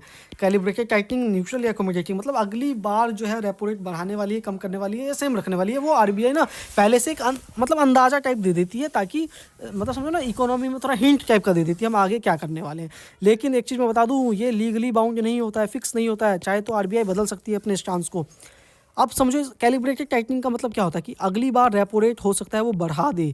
मतलब कैलिब्रेटेड टाइटनिंग, अगर आप मतलब इकोनॉमी में न्यूज़पेपर में अगर ये टर्म देखो तो समझ लो आरबीआई अगली बार रेपो रेट को इंक्रीज़ करने वाली है। क्या डिक्रीज़ भी कर सकती है? तो नहीं, डिक्रीज़ नहीं करेगी। क्या अनचेंज रख सकती है? बिल्कुल अनचेंज रखने का पॉसिबिलिटी है। न्यूट्रल में क्या होता है, क्या रेपो रेट इंक्रीज़ करेगी? इंक्रीज़ कर सकती है। डिक्रीज़ करेगी? डिक्रीज़ भी कर सकती है। अनचेंज करेगी? तो अनचेंज भी रख सकती है। न्यूट्रल में कुछ भी कर सकती है। एकोमोडेटिव अगर उसने कहा तो वो इंक्रीज़ नहीं करेगी बल्कि डिक्रीज़ करेगी और अनचेंज भी रख सकती है। तो कैलिब्रेटेड टाइटनिंग में रेपो रेट बढ़ेगी, एकोमोडेटिव में डिक्रीज़ होगी। आपको ये ध्यान रखना है, न्यूट्रल में सेम रहता है।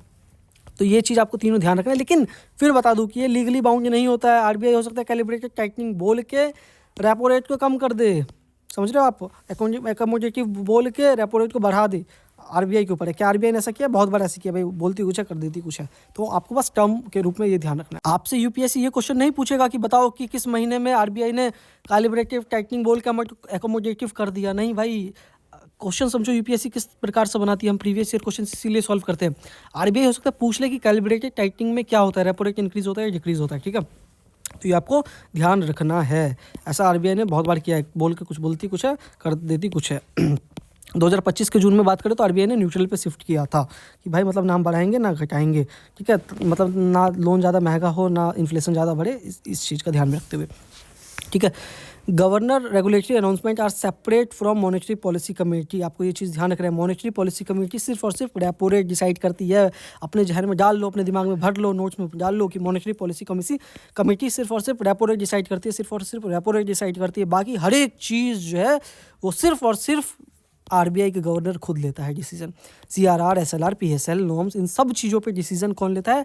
आरबीआई खुद लेता है। आरबीआई का गवर्नर खुद लेता है, ठीक है। मॉनेटरी पॉलिसी कमेटी जो है वो सिर्फ और सिर्फ रेपो रेट पे डिसीजन लेती है। और उसमें भी हमने क्या देखा था, मिनिमम जो है कोरम 4 मेंबर का होना चाहिए और मेजॉरिटी वोट से ही ये चीज़ हो सकती है, ठीक है। आपको ये चीज़ ध्यान रखना है। अब हम समझते हैं बैंक के लैंडिंग रेट को। अच्छा, अब हम समझने वाले हैं कि आप जो बैंक से पैसा लेते हो उधारी पे, वो कितना इंटरेस्ट रेट होगा वो कौन डिसाइड करेगा ना। बैंक तो मनमाहे चाहे 40% का इंटरेस्ट रेट दो मुझे, तो इसका भी कुछ नियम कानून होगा ना भाई कि हाँ बैंक इतने % से ज़्यादा नहीं ले सकती है, इंटरेस्ट रेट चार्ज नहीं कर सकती। तो बिल्कुल इसका भी है, ठीक है। तो हमने देखा कि आरबीआई की 6 मेंबर की जो मॉनेटरी पॉलिसी कमेटी है वो डिसाइड करती है रेपो रेट को। अब इस रेपो रेट से डिसाइड हो जाता है बैंक का लेंडिंग रेट। अब इसको समझते हैं कैसे। 1969 में गवर्नमेंट ने जब नेशनलाइजेशन करना लगी, मतलब प्राइवेट बैंक को नेशनलाइज करने लगी, तब से वो एडमिनिस्ट्रेट करती है इंटरेस्ट रेट को, ठीक है। गवर्नमेंट डिसाइड करती थी उस समय पे कि कितना ज़्यादा लोन का इंटरेस्ट रहेगा। कौन डिसाइड करता था? गवर्नमेंट। 1969 में गवर्नमेंट डिसाइड करती थी, ठीक है। 1991 में एम नरसिम्हम जी की कमेटी, उन्होंने कहा कि नहीं भाई गवर्नमेंट को डिसाइड नहीं करना चाहिए बल्कि आरबीआई को दे दो, आरबीआई डिसाइड करे। आरबीआई एक मेथोडोलॉजी लेके आई। तो 2003 में आरबीआई एक मेथोडोलॉजी लेके आई, मतलब तरीका लेके आई जिससे कि डिसाइड होगा इंटरेस्ट रेट कितना होगा। बीपीएलआर सिस्टम लेके आई, ठीक है। डिटेल में इतना नहीं जाना, जो बता रहा हूँ उतना समझो। 2010 में आरबीआई ने इंट्रोड्यूस किया एक नया system, base rate plus formula, जो जिससे कि डिसाइड होता क्या? बैंक का लोन इंटरेस्ट रेट, ठीक है। मतलब समझ लो इससे फॉर्मूला क्या होता है बैंक का, और ये इंडिविजुअल बैंक के डिस्क्रिप्शन पे दे दिया गया, ठीक है। लेकिन इससे भी बहुत ज़्यादा मॉनेटरी पॉलिसी का ट्रांसमिशन में हेल्प नहीं मिला। मतलब आरबीआई रेपो रेट तो कम कर देती, लेकिन यार लोन का इंटरेस्ट रेट कम ही नहीं हो रहा था। 2016 में आरबीआई एक नया सिस्टम लेके आई, MCLR प्लस स्प्रेड सिस्टम लेके आई। मैंने देखा कि यार ये सिस्टम भी इतना इफेक्टिव नहीं था, marginal cost of fund based landing rate. मतलब ये सिस्टम भी इतना ज़्यादा इंपॉर्टेंट नहीं पड़ा, फ़ायदा नहीं पड़ा, इनफेक्टिव रहा। मतलब बैंक फिर भी कम नहीं कर रहा था अपना इंटरेस्ट रेट, ठीक है। अब आप इसको इतने डिटेल में ही जाना कि MCLR क्या होता है, इसी से मेरा यूपीएससी निकलेगा, नहीं भाई। ऐसे में अगर आप रह गए, आप आरबीआई के एग्ज़ाम की तैयारी नहीं करो, यूपीएससी की तैयारी करो, ठीक है। तो क्योंकि इकोनॉमी में बहुत सारे कंसेप्ट आपको समझना है, इसलिए कम पढ़ो आगे बढ़ो वाला सिस्टम इस्तेमाल करो। 2019 में आरबीआई ने एक सिस्टम लॉन्च किया, एक्सटर्नल बेंचमार्क फार्मूला, ठीक है। तब से ये सिस्टम चल रहा है और ये सिस्टम पे बेस्ड ही अभी आपको बैंक का इंटरेस्ट रेट मिलता है। एक्सटर्नल बेंचमार्क फार्मूला क्या है? External benchmark plus spread plus risk premium is equal to bank का लोन इंटरेस्ट रेट। तो ये चीज़ आपको ध्यान रखना है, फॉर्मूला रट लीजिए इसको भी। External benchmark spread risk premium is equal to bank loan interest rate. अब मैं आपको समझाऊंगा, ऐसा मत चिंता मत करिए कि होता क्या है, फॉर्मूला समझाता हूँ। बैंक एक्सटर्नल बेंचमार्क क्या होता है? एक्सटर्नल बेंचमार्क का मतलब ये है कि बैंक फ्री है कोई एक चीज़ पिक करने के लिए। मतलब एक्सटर्नल बेंचमार्क में रेपो रेट को रख सकती है बैंक कि रेपो रेट बढ़ेगा, ठीक है। तो एक्सटर्नल बेंचमार्क उनका बढ़ गया तो बैंक का लोन का इंटरेस्ट रेट बढ़ गया। मतलब सीधे सीधे लिंक कर दिया, समझ रहे हो आप, लिंक कर दिया। रेपो रेट बढ़ा तो ये भी बढ़ा, रेपो रेट कम तो बैंक का लोन का इंटरेस्ट रेट भी कम। समझ में आया आपको? फ़ायदा हुआ ना रेपो रेट कम होने से। उसके अलावा प्रॉफिट, ये प्रॉफिट बैंक के अपने के ऊपर है कि उसको कितना प्रॉफिट चाहिए। मान के चलो उसको 10 रुपये प्रॉफिट चाहिए, ठीक है। ये भी एक हद तक, ये नहीं कि सारा प्रॉफिट आपसे निकाले, ठीक है। तो ये अपना बैंक 3 चीज़ें डिसाइड करती है। एक्सटर्नल बेंचमार्क क्या है, प्रॉफिट कितना चाहिए उसको, plus risk premium. Risk premium क्या होता है भाई, हो सकता है किसी स्टूडेंट को लोन चाहिए, हो सकता है किसी सरकारी नौकरी वाले आदमी को लोन चाहिए, प्राइवेट नौकरी वाले को। तो आपको पता है कि सरकारी नौकरी वाला जो आदमी है उसको लोन जो है ना कम इंटरेस्ट रेट पे मिल जाएगा। क्यों कम इंटरेस्ट रेट पे? क्योंकि उसका जो रिस्क प्रीमियम है क्या वो कम है। कम होगा तो बैंक का लोन इंटरेस्ट रेट भी कम होगा वहाँ पे। क्यों कम है रिस्क प्रीमियम? भाई सरकारी नौकरी है, नौकरी छूटेगी नहीं इतनी जल्दी, तो वो पैसा जमा करवा देगा, डिफॉल्ट नहीं होगा। तो अब क्या ये एक्सटर्नल बेंचमार्क सिर्फ रेपो रेट ही रह सकता है और कुछ नहीं? बिल्कुल भाई, रेपो रेट के अलावा मैंने क्या कहा, इंडिविजुअल बैंक के ऊपर है, वो कुछ भी डिसाइड कर सकती है। ट्रेजरी बिल को डिसाइड कर सकती है, 91 डेज़ वाला या 182 डेज़ वाला, दूसरे भी बहुत सारे बेंचमार्क है, उसको डिसाइड कर सकती है, ठीक है। तो क्योंकि आरबीआई सिर्फ रेपो रेट ही कम नहीं करता ना, जब वो उसको भाई जब मार्केट में चीज़ें मनी सप्लाई कम करनी होती है तो सिर्फ रेपो रेट ही नहीं बढ़ाता, वो बहुत सारी चीज़ें बढ़ा देता है। तो कोई सा भी एक्सटर्नल बेंचमार्क, बहुत सारे ऑप्शन होते हैं, उसमें से ले सकती है, ठीक है। और ये हर 3 महीने में बैंक को अपडेट करना होता है, ठीक है। आरबीआई ने चलो मान के चलो रेपो रेट इंक्रीज़ कर दिया, लेकिन बैंक वालों ने किया ही नहीं क्योंकि उनका डाटा ही अपडेट नहीं हुआ है, तो हर 3 महीने में करना होता है, ठीक है। इससे क्या होता है, ओल्ड बोरोवर या एग्जिस्टिंग बोरोवर को दोनों को बेनिफिट मिलता है। रेपो रेट डिक्रीज तो उनका लोन का जो इंटरेस्ट रेट है वो भी कम हो जाएगा, ठीक है। तो लोन का जो इंटरेस्ट रेट है, रेपो रेट मतलब जो मॉनेटरी पॉलिसी कमेटी द्वारा डिसाइड किया जाता है, रेपो रेट, ठीक है। और बैंकर का जो लोन का इंटरेस्ट रेट है वो एक्सटर्नल बेंचमार्क द्वारा इस समय प्रेजेंट में डिसाइड किया जाता है। पहले बेस रेट, MCLR भी जैसे भी सिस्टम होते हैं, ठीक है। मैंने आपको बता दिया फॉर्मूला क्या होता है, ठीक है।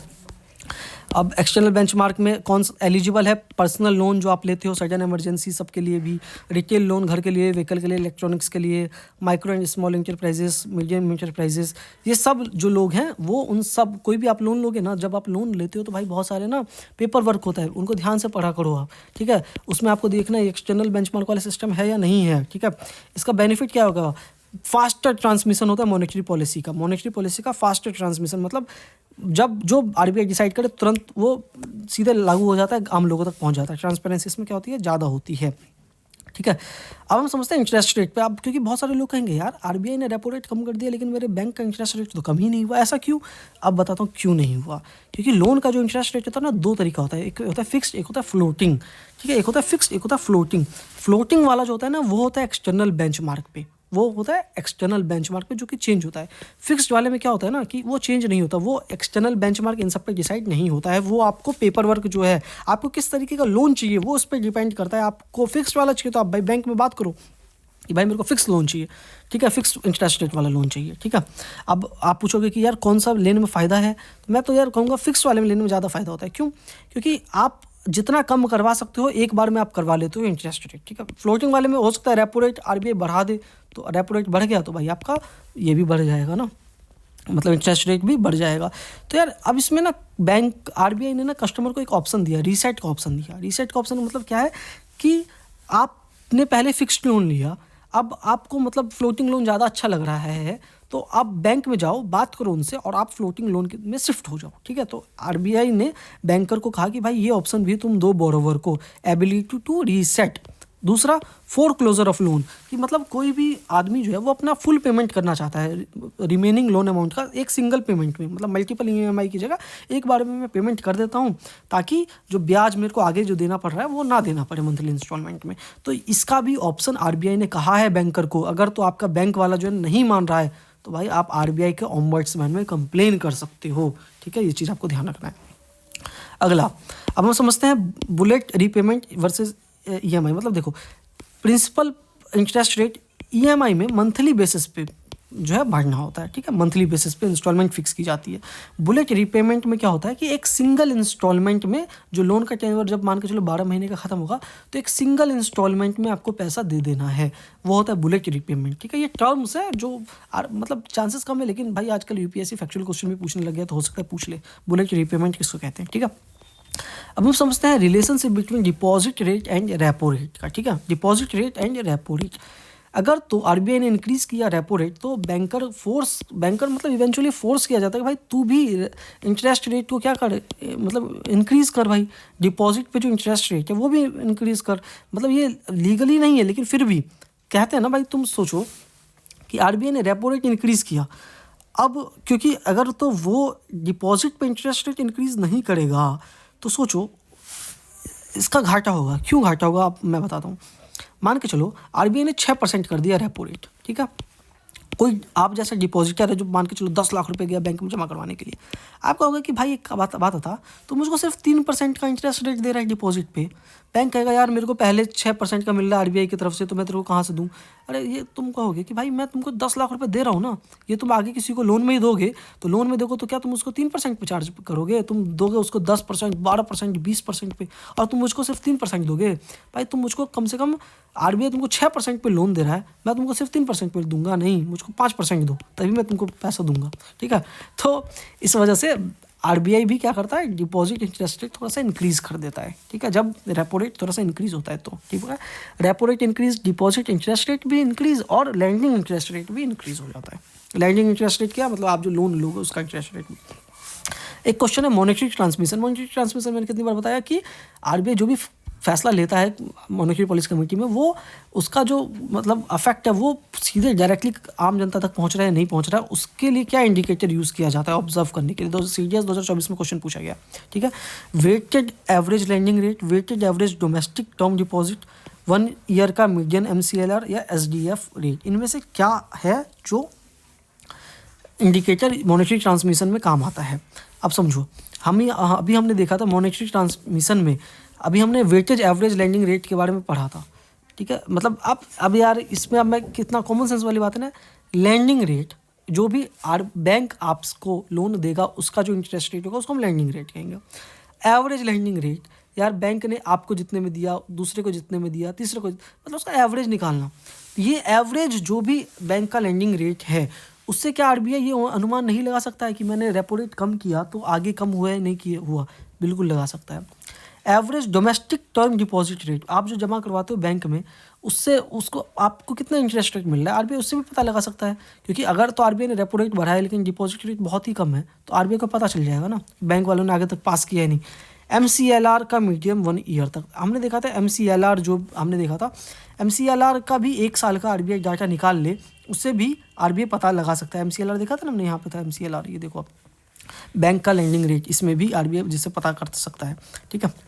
तो 3 ऑप्शन क्या हो गए यहाँ पे करेक्ट हो गए। एसडीएफ रेट, नहीं भाई एसडीएफ रेट से ये पता चलेगा नहीं चलेगा, बल्कि एसडीएफ रेट क्या था, रेपो रेट, एसडीएफ, एमएसएफ हमने ये पढ़ा था। एसडीएफ क्या था, जब आप स्टैंडिंग डिपॉजिट फैसिलिटी, आप चलिए कमेंट में बताइए एसडीएफ क्या था, ठीक है। बी वाला ऑप्शन क्या है इसमें करेक्ट ऑप्शन है, ठीक है। वेटेज एवरेज मैंने बता ही दिया। अब हम मॉनेटरी पॉलिसी का लिमिटेशन समझते हैं इंडिया में। मॉनेटरी पॉलिसी समझ ली, मेंबर समझ ली, हर चीज़ समझ ली भाई, मॉनेटरी पॉलिसी का क्या लिमिटेशन है। देखो मॉनेटरी पॉलिसी हर एक 2 महीने पर अपडेट तो होती है, लेकिन इसकी जो एफिकेसी है कंट्रोल करने इन्फ्लेशन या बूस्टिंग ग्रोथ, ये रेस्ट्रिक्ट है, कम है। क्यों कम है समझ लो। एक तो वेस्टर्न कंट्रीज़ का जो हाउस होल्ड होता है वो कंज्यूमरिस्ट लाइफस्टाइल होता है, मतलब वो ज़्यादा अमाउंट सेव नहीं करते बैंक में, तो उनके जो बैंक है, मतलब समझो अमेरिका का जो बैंक है वो रिलाई करता है यूएस के फेडरल रिजर्व पे पैसा लेने में, मतलब वहाँ से वो पैसा लेता है ताकि कस्टमर को आगे दे सके।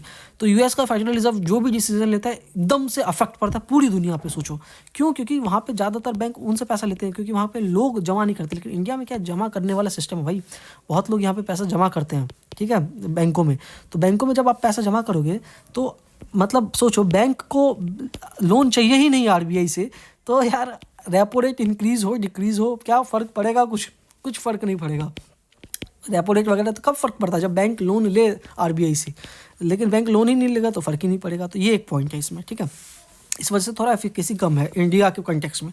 दूसरा, अब तो एक्सटर्नल चलो बेंचमार्क है कि एकदम से आरबीआई ने रेपो बढ़ा है तो ये भी बढ़ जाएगा क्योंकि इस पर डिपेंडेंट है, लेकिन पहले ऐसा नहीं था। पहले इमीडिएटली पास नहीं होता था आरबीआई का जो भी रेट होता था कस्टमर को, तो ये दिक्कत था, ठीक है। अकॉर्डिंग टू आरबीआई का खुद का रिसर्च है कि आरबीआई कुछ भी रेपो रेट में कट या बेनिफिट करता है तो 6 से 12 महीने का समय लग जाता है। सोचो 6 से 12 महीने का समय लग जाता है उस मतलब कस्टमर तक ये बेनिफिट पहुँचने में, ठीक है। और 24 महीने का समय लग जाता है रेपो रेट के इफेक्ट को इन्फ्लेशन में मतलब बदलाव होने में। ये पहले की बात थी, अब तो थोड़ा कम टाइम लगता है। Poor management public sector bank में, आपको पता है प्राइवेट सेक्टर बैंक में स्कैम होता है, पब्लिक सेक्टर बैंक में लंच ही चलता रहता है, तो मैनेजमेंट ढंग से नहीं है, नॉन परफॉर्मिंग एसेट का प्रॉब्लम है, सप्लाई साइड में प्रॉब्लम है। इसमें आरबीआई क्या ही कर लेगा। सोचो जियो पॉलिटिकल इशू चल रहा है, आरबीआई यूक्रेन और रसिया के बीच में युद्ध चल रहा है, उसमें क्रूड ऑयल का दाम बढ़ जाए, क्रूड ऑयल का दाम बढ़ जाएगा तो सीधी सी बात है इन्फ्लेशन अपने देश में भी बढ़ी जाएगा, तो उसमें आरबीआई क्या ही कर लेगा भाई, समझ रहे हो। वॉर तो नहीं रुकवा सकता आरबीआई, समझ रहे हो। अगला मतलब यही कि इकोनॉमी को, कंजप्शन को बूस्ट करने के लिए भाई सरकार मतलब पैसा बांटती जाए, बहुत सारी चीज़ें हैं ना यार। समझो, गवर्नमेंट साइड का issue, physical deficit, subsidy list, सरकार पैसा देती जाए देती जाए देती जाए, लोगों के हाथ में पैसा आता जाएगा, तो इन्फ्लेशन तो ऑटोमेटिक बढ़ता जाएगा, उसमें आरबीआई कुछ नहीं कर पाएगा। उसके अलावा स्ट्रक्चरल इश्यूज़ हैं अपने देश में, लैक ऑफ डूइंग बिजनेस है, इलेक्ट्रिसिटी में दिक्कत, पावर सप्लाई में दिक्कत, ये सब दिक्कत, बैंकिंग लेजी है, मतलब बैंकर इतना ज़्यादा एफर्ट ही नहीं डालता कभी कभी लोन, क्योंकि क्लाइंट लोन ही ले, उनको फ़र्क ही नहीं पड़ता है, लेना है तो ले, नहीं लेना तो मत ले, ऐसा वाला सिस्टम चलता है। उसके अलावा इनफॉर्मल मनी लेंडर भी है अपने देश में ना, कि आपको पता हो गांव देहात में अभी भी बहुत ज़्यादा इंटरेस्ट रेट पे पैसा गरीब लोग लेते हैं, क्योंकि उनको प्राइवेट बैंक वाले लोन नहीं देते, गरीब लोगों को वहाँ से लोन लेना पड़ता है। तो भाई उससे भी क्या महंगाई बढ़ेगी, उन लोगों को कहाँ से दिक्कत हो पाएगा ना। ये सब क्या है, यहाँ पे दिक्कत है, लिमिटेशन है मॉनेटरी पॉलिसी का इंडिया में। क्या है, हर चीज़ का फ़ायदा नुकसान दोनों होता है ना, तो ये लिमिटेशन है, नुकसान नहीं है, लिमिटेशन है, ठीक है। चलो एक क्वेश्चन देखते हैं, प्री 2023 में पूछा है कि कंसिडर द फॉलोइंग स्टेटमेंट। पहला स्टेटमेंट क्या है, in the post pandemic recent past बहुत सारे सेंट्रल बैंक वर्ल्ड वाइड ने हाई रेट इंटरेस्ट रेट बढ़ा दिया था। दूसरा स्टेटमेंट है कि सेंट्रल बैंक जनरली एज्यूम करता है कि they have the ability to counteract the rising consumer prices via monetary policy means. कौन सा स्टेटमेंट करेक्ट है अबव स्टेटमेंट में से? चलिए वीडियो पॉज कीजिए, आंसर दीजिए, मैं बताता हूँ आंसर क्या। पोस्ट पेंडेमिक अगर हम देखें रिसेंट पास्ट में, तो बहुत सारे सेंट्रल बैंक ने इंटरेस्ट रेट को क्या किया है, बढ़ा दिया है। बहुत सारे बैंकों ने इंटरेस्ट रेट को इंक्रीज़ कर दिया। क्यों इंक्रीज़ कर दिया? सही बात है, क्योंकि कोरोना के समय पे उन्होंने कम कर दिया था। आपने वो जो चार्ट देखा होगा, जो हमने देखा था, ऐसे ऐसा करके था आरबीआई का रेपो रेट वाला। अब देखोगे उसमें कि मतलब जब कोरोना ख़त्म हो गया उसके बाद इंटरेस्ट रेट बढ़ा दिया, क्योंकि कोविड के टाइम पे कम कर दिया था। तो कोविड के बाद क्या हो गया, महंगाई जिससे ज़्यादा ना बढ़ जाए, इस वजह से उन्होंने इंटरेस्ट रेट बढ़ा दिया। दूसरा स्टेटमेंट क्या है, सेंट्रल बैंक जनरली एज्यूम करते हैं कि उन पे एबिलिटी है कि वो कंज्यूमर प्राइजेस को काउंटरैक्ट कर सके, कम ज़्यादा कर सकते हैं मॉनेटरी पॉलिसी मीन्स के। तो भाई बिल्कुल एबिलिटी है, उन पे कर सकते हैं। तो यहाँ पे क्या देखेंगे आप कि दोनों स्टेटमेंट सही है, स्टेटमेंट 1 भी सही है, स्टेटमेंट 2 भी सही है, और स्टेटमेंट 2 करेक्ट एक्सप्लेनेशन है स्टेटमेंट 1 का। भाई एबिलिटी है तभी तो यहाँ पे इंटरेस्ट रेट हाइक किया था ना, ठीक है। तो फर्स्ट स्टेटमेंट यहाँ पे करेक्ट हो जाए, मतलब पहला वाला ऑप्शन करेक्ट है यहाँ पे, ठीक है। चलिए अब कुछ टर्म्स को समझ लेते हैं, ज़्यादा नहीं बचा है, ध्यान से समझिए। ब्लैक सॉन इवेंट किसको कहते हैं? मॉनेटरी पॉलिसी का ये भी एक लिमिटेशन है। ब्लैक सॉन इवेंट एक तरह का ऐसा event, unprecedented, unexpected, extreme risk वाले इवेंट आ जाए, समझ लो, किसी ने सोचा ना हो, समझा ना हो, वैसा वाला इवेंट आ जाए जिसमें क्या हो, इन्फ्लेशन भी बढ़ जाए, सब चीज़ें हो जाए, उसको क्या कहते हैं हम? ब्लैक सॉन इवेंट कहते हैं। क्या कहते हैं? ब्लैक सॉन इवेंट कहते हैं हम। उसको किसने दिया था? ये जो एक थ्योरी है दिया था नसीम निकोलस ने ब्लैक सॉन नाम की बुक में, ठीक है। ब्लैक सॉन इवेंट, बस टर्म में आपको याद रखना है और कुछ नहीं। Soft landing, hard landing term को समझ लो। सॉफ्ट लैंडिंग, हार्ड लैंडिंग किसको कहते हैं? ठीक है, महंगाई बढ़ गई है, महंगाई बढ़ने से क्या, आरबीआई ने सोचा कि यार लोन को एक्सपेंसिव कर देते हैं। तो अब आरबीआई के पास दो तरीका है लोन को एक्सपेंसिव करने का। एक तो सडन तरीके से कर दे कि भाई चलो रेपो रेट सीधे मैं कर देता हूँ 50% ना सडन हार्ड लैंडिंग, तो यार एकदम से ऐसा करेगा ना तो जीडीपी का जो ग्रोथ रेट है वो रैपिडली गिर जाएगा, समझो आप। दूसरा धीरे धीरे करते हैं ना, धीरे धीरे धीरे धीरे, इसको कहते हैं सॉफ्ट लैंडिंग। तो अफेक्ट इससे भी जीडीपी के ग्रोथ रेट पर पड़ता है। भाई आपको ध्यान रखना है, लोन महंगा होगा तो जीडीपी कम होगा। क्यों कम होगा? लोन महंगा, लोग लोन कम लेंगे तो बिजनेस कम करेंगे, एम्प्लॉयमेंट कम जनरेट होगा, जीडीपी का ग्रोथ रेट कम होगा। होपफुली आप सभी को समझ में आया होगा। Hard landing, soft landing. Hard landing में जीडीपी का ग्रोथ रेट रैपिडली फॉल होती है, सॉफ्ट लैंडिंग में धीरे धीरे फील, ठीक है। अगला समझते हैं कैंटिलन इफेक्ट। कैंटिलन इफेक्ट किसको कहते हैं? मॉनेटरी पॉलिसी का ये भी एक तरह का लिमिटेशन है। कैंटिलन इफेक्ट को आपको ध्यान रखना है। कैंटिलन इफेक्ट कंसेप्ट जो है 18th सेंचुरी में फ्रेंच के इकोनॉमिस्ट थे, रिचार्ड कैंटिलन, उनके नाम पे पढ़ा गया, उन्होंने दिया था ये।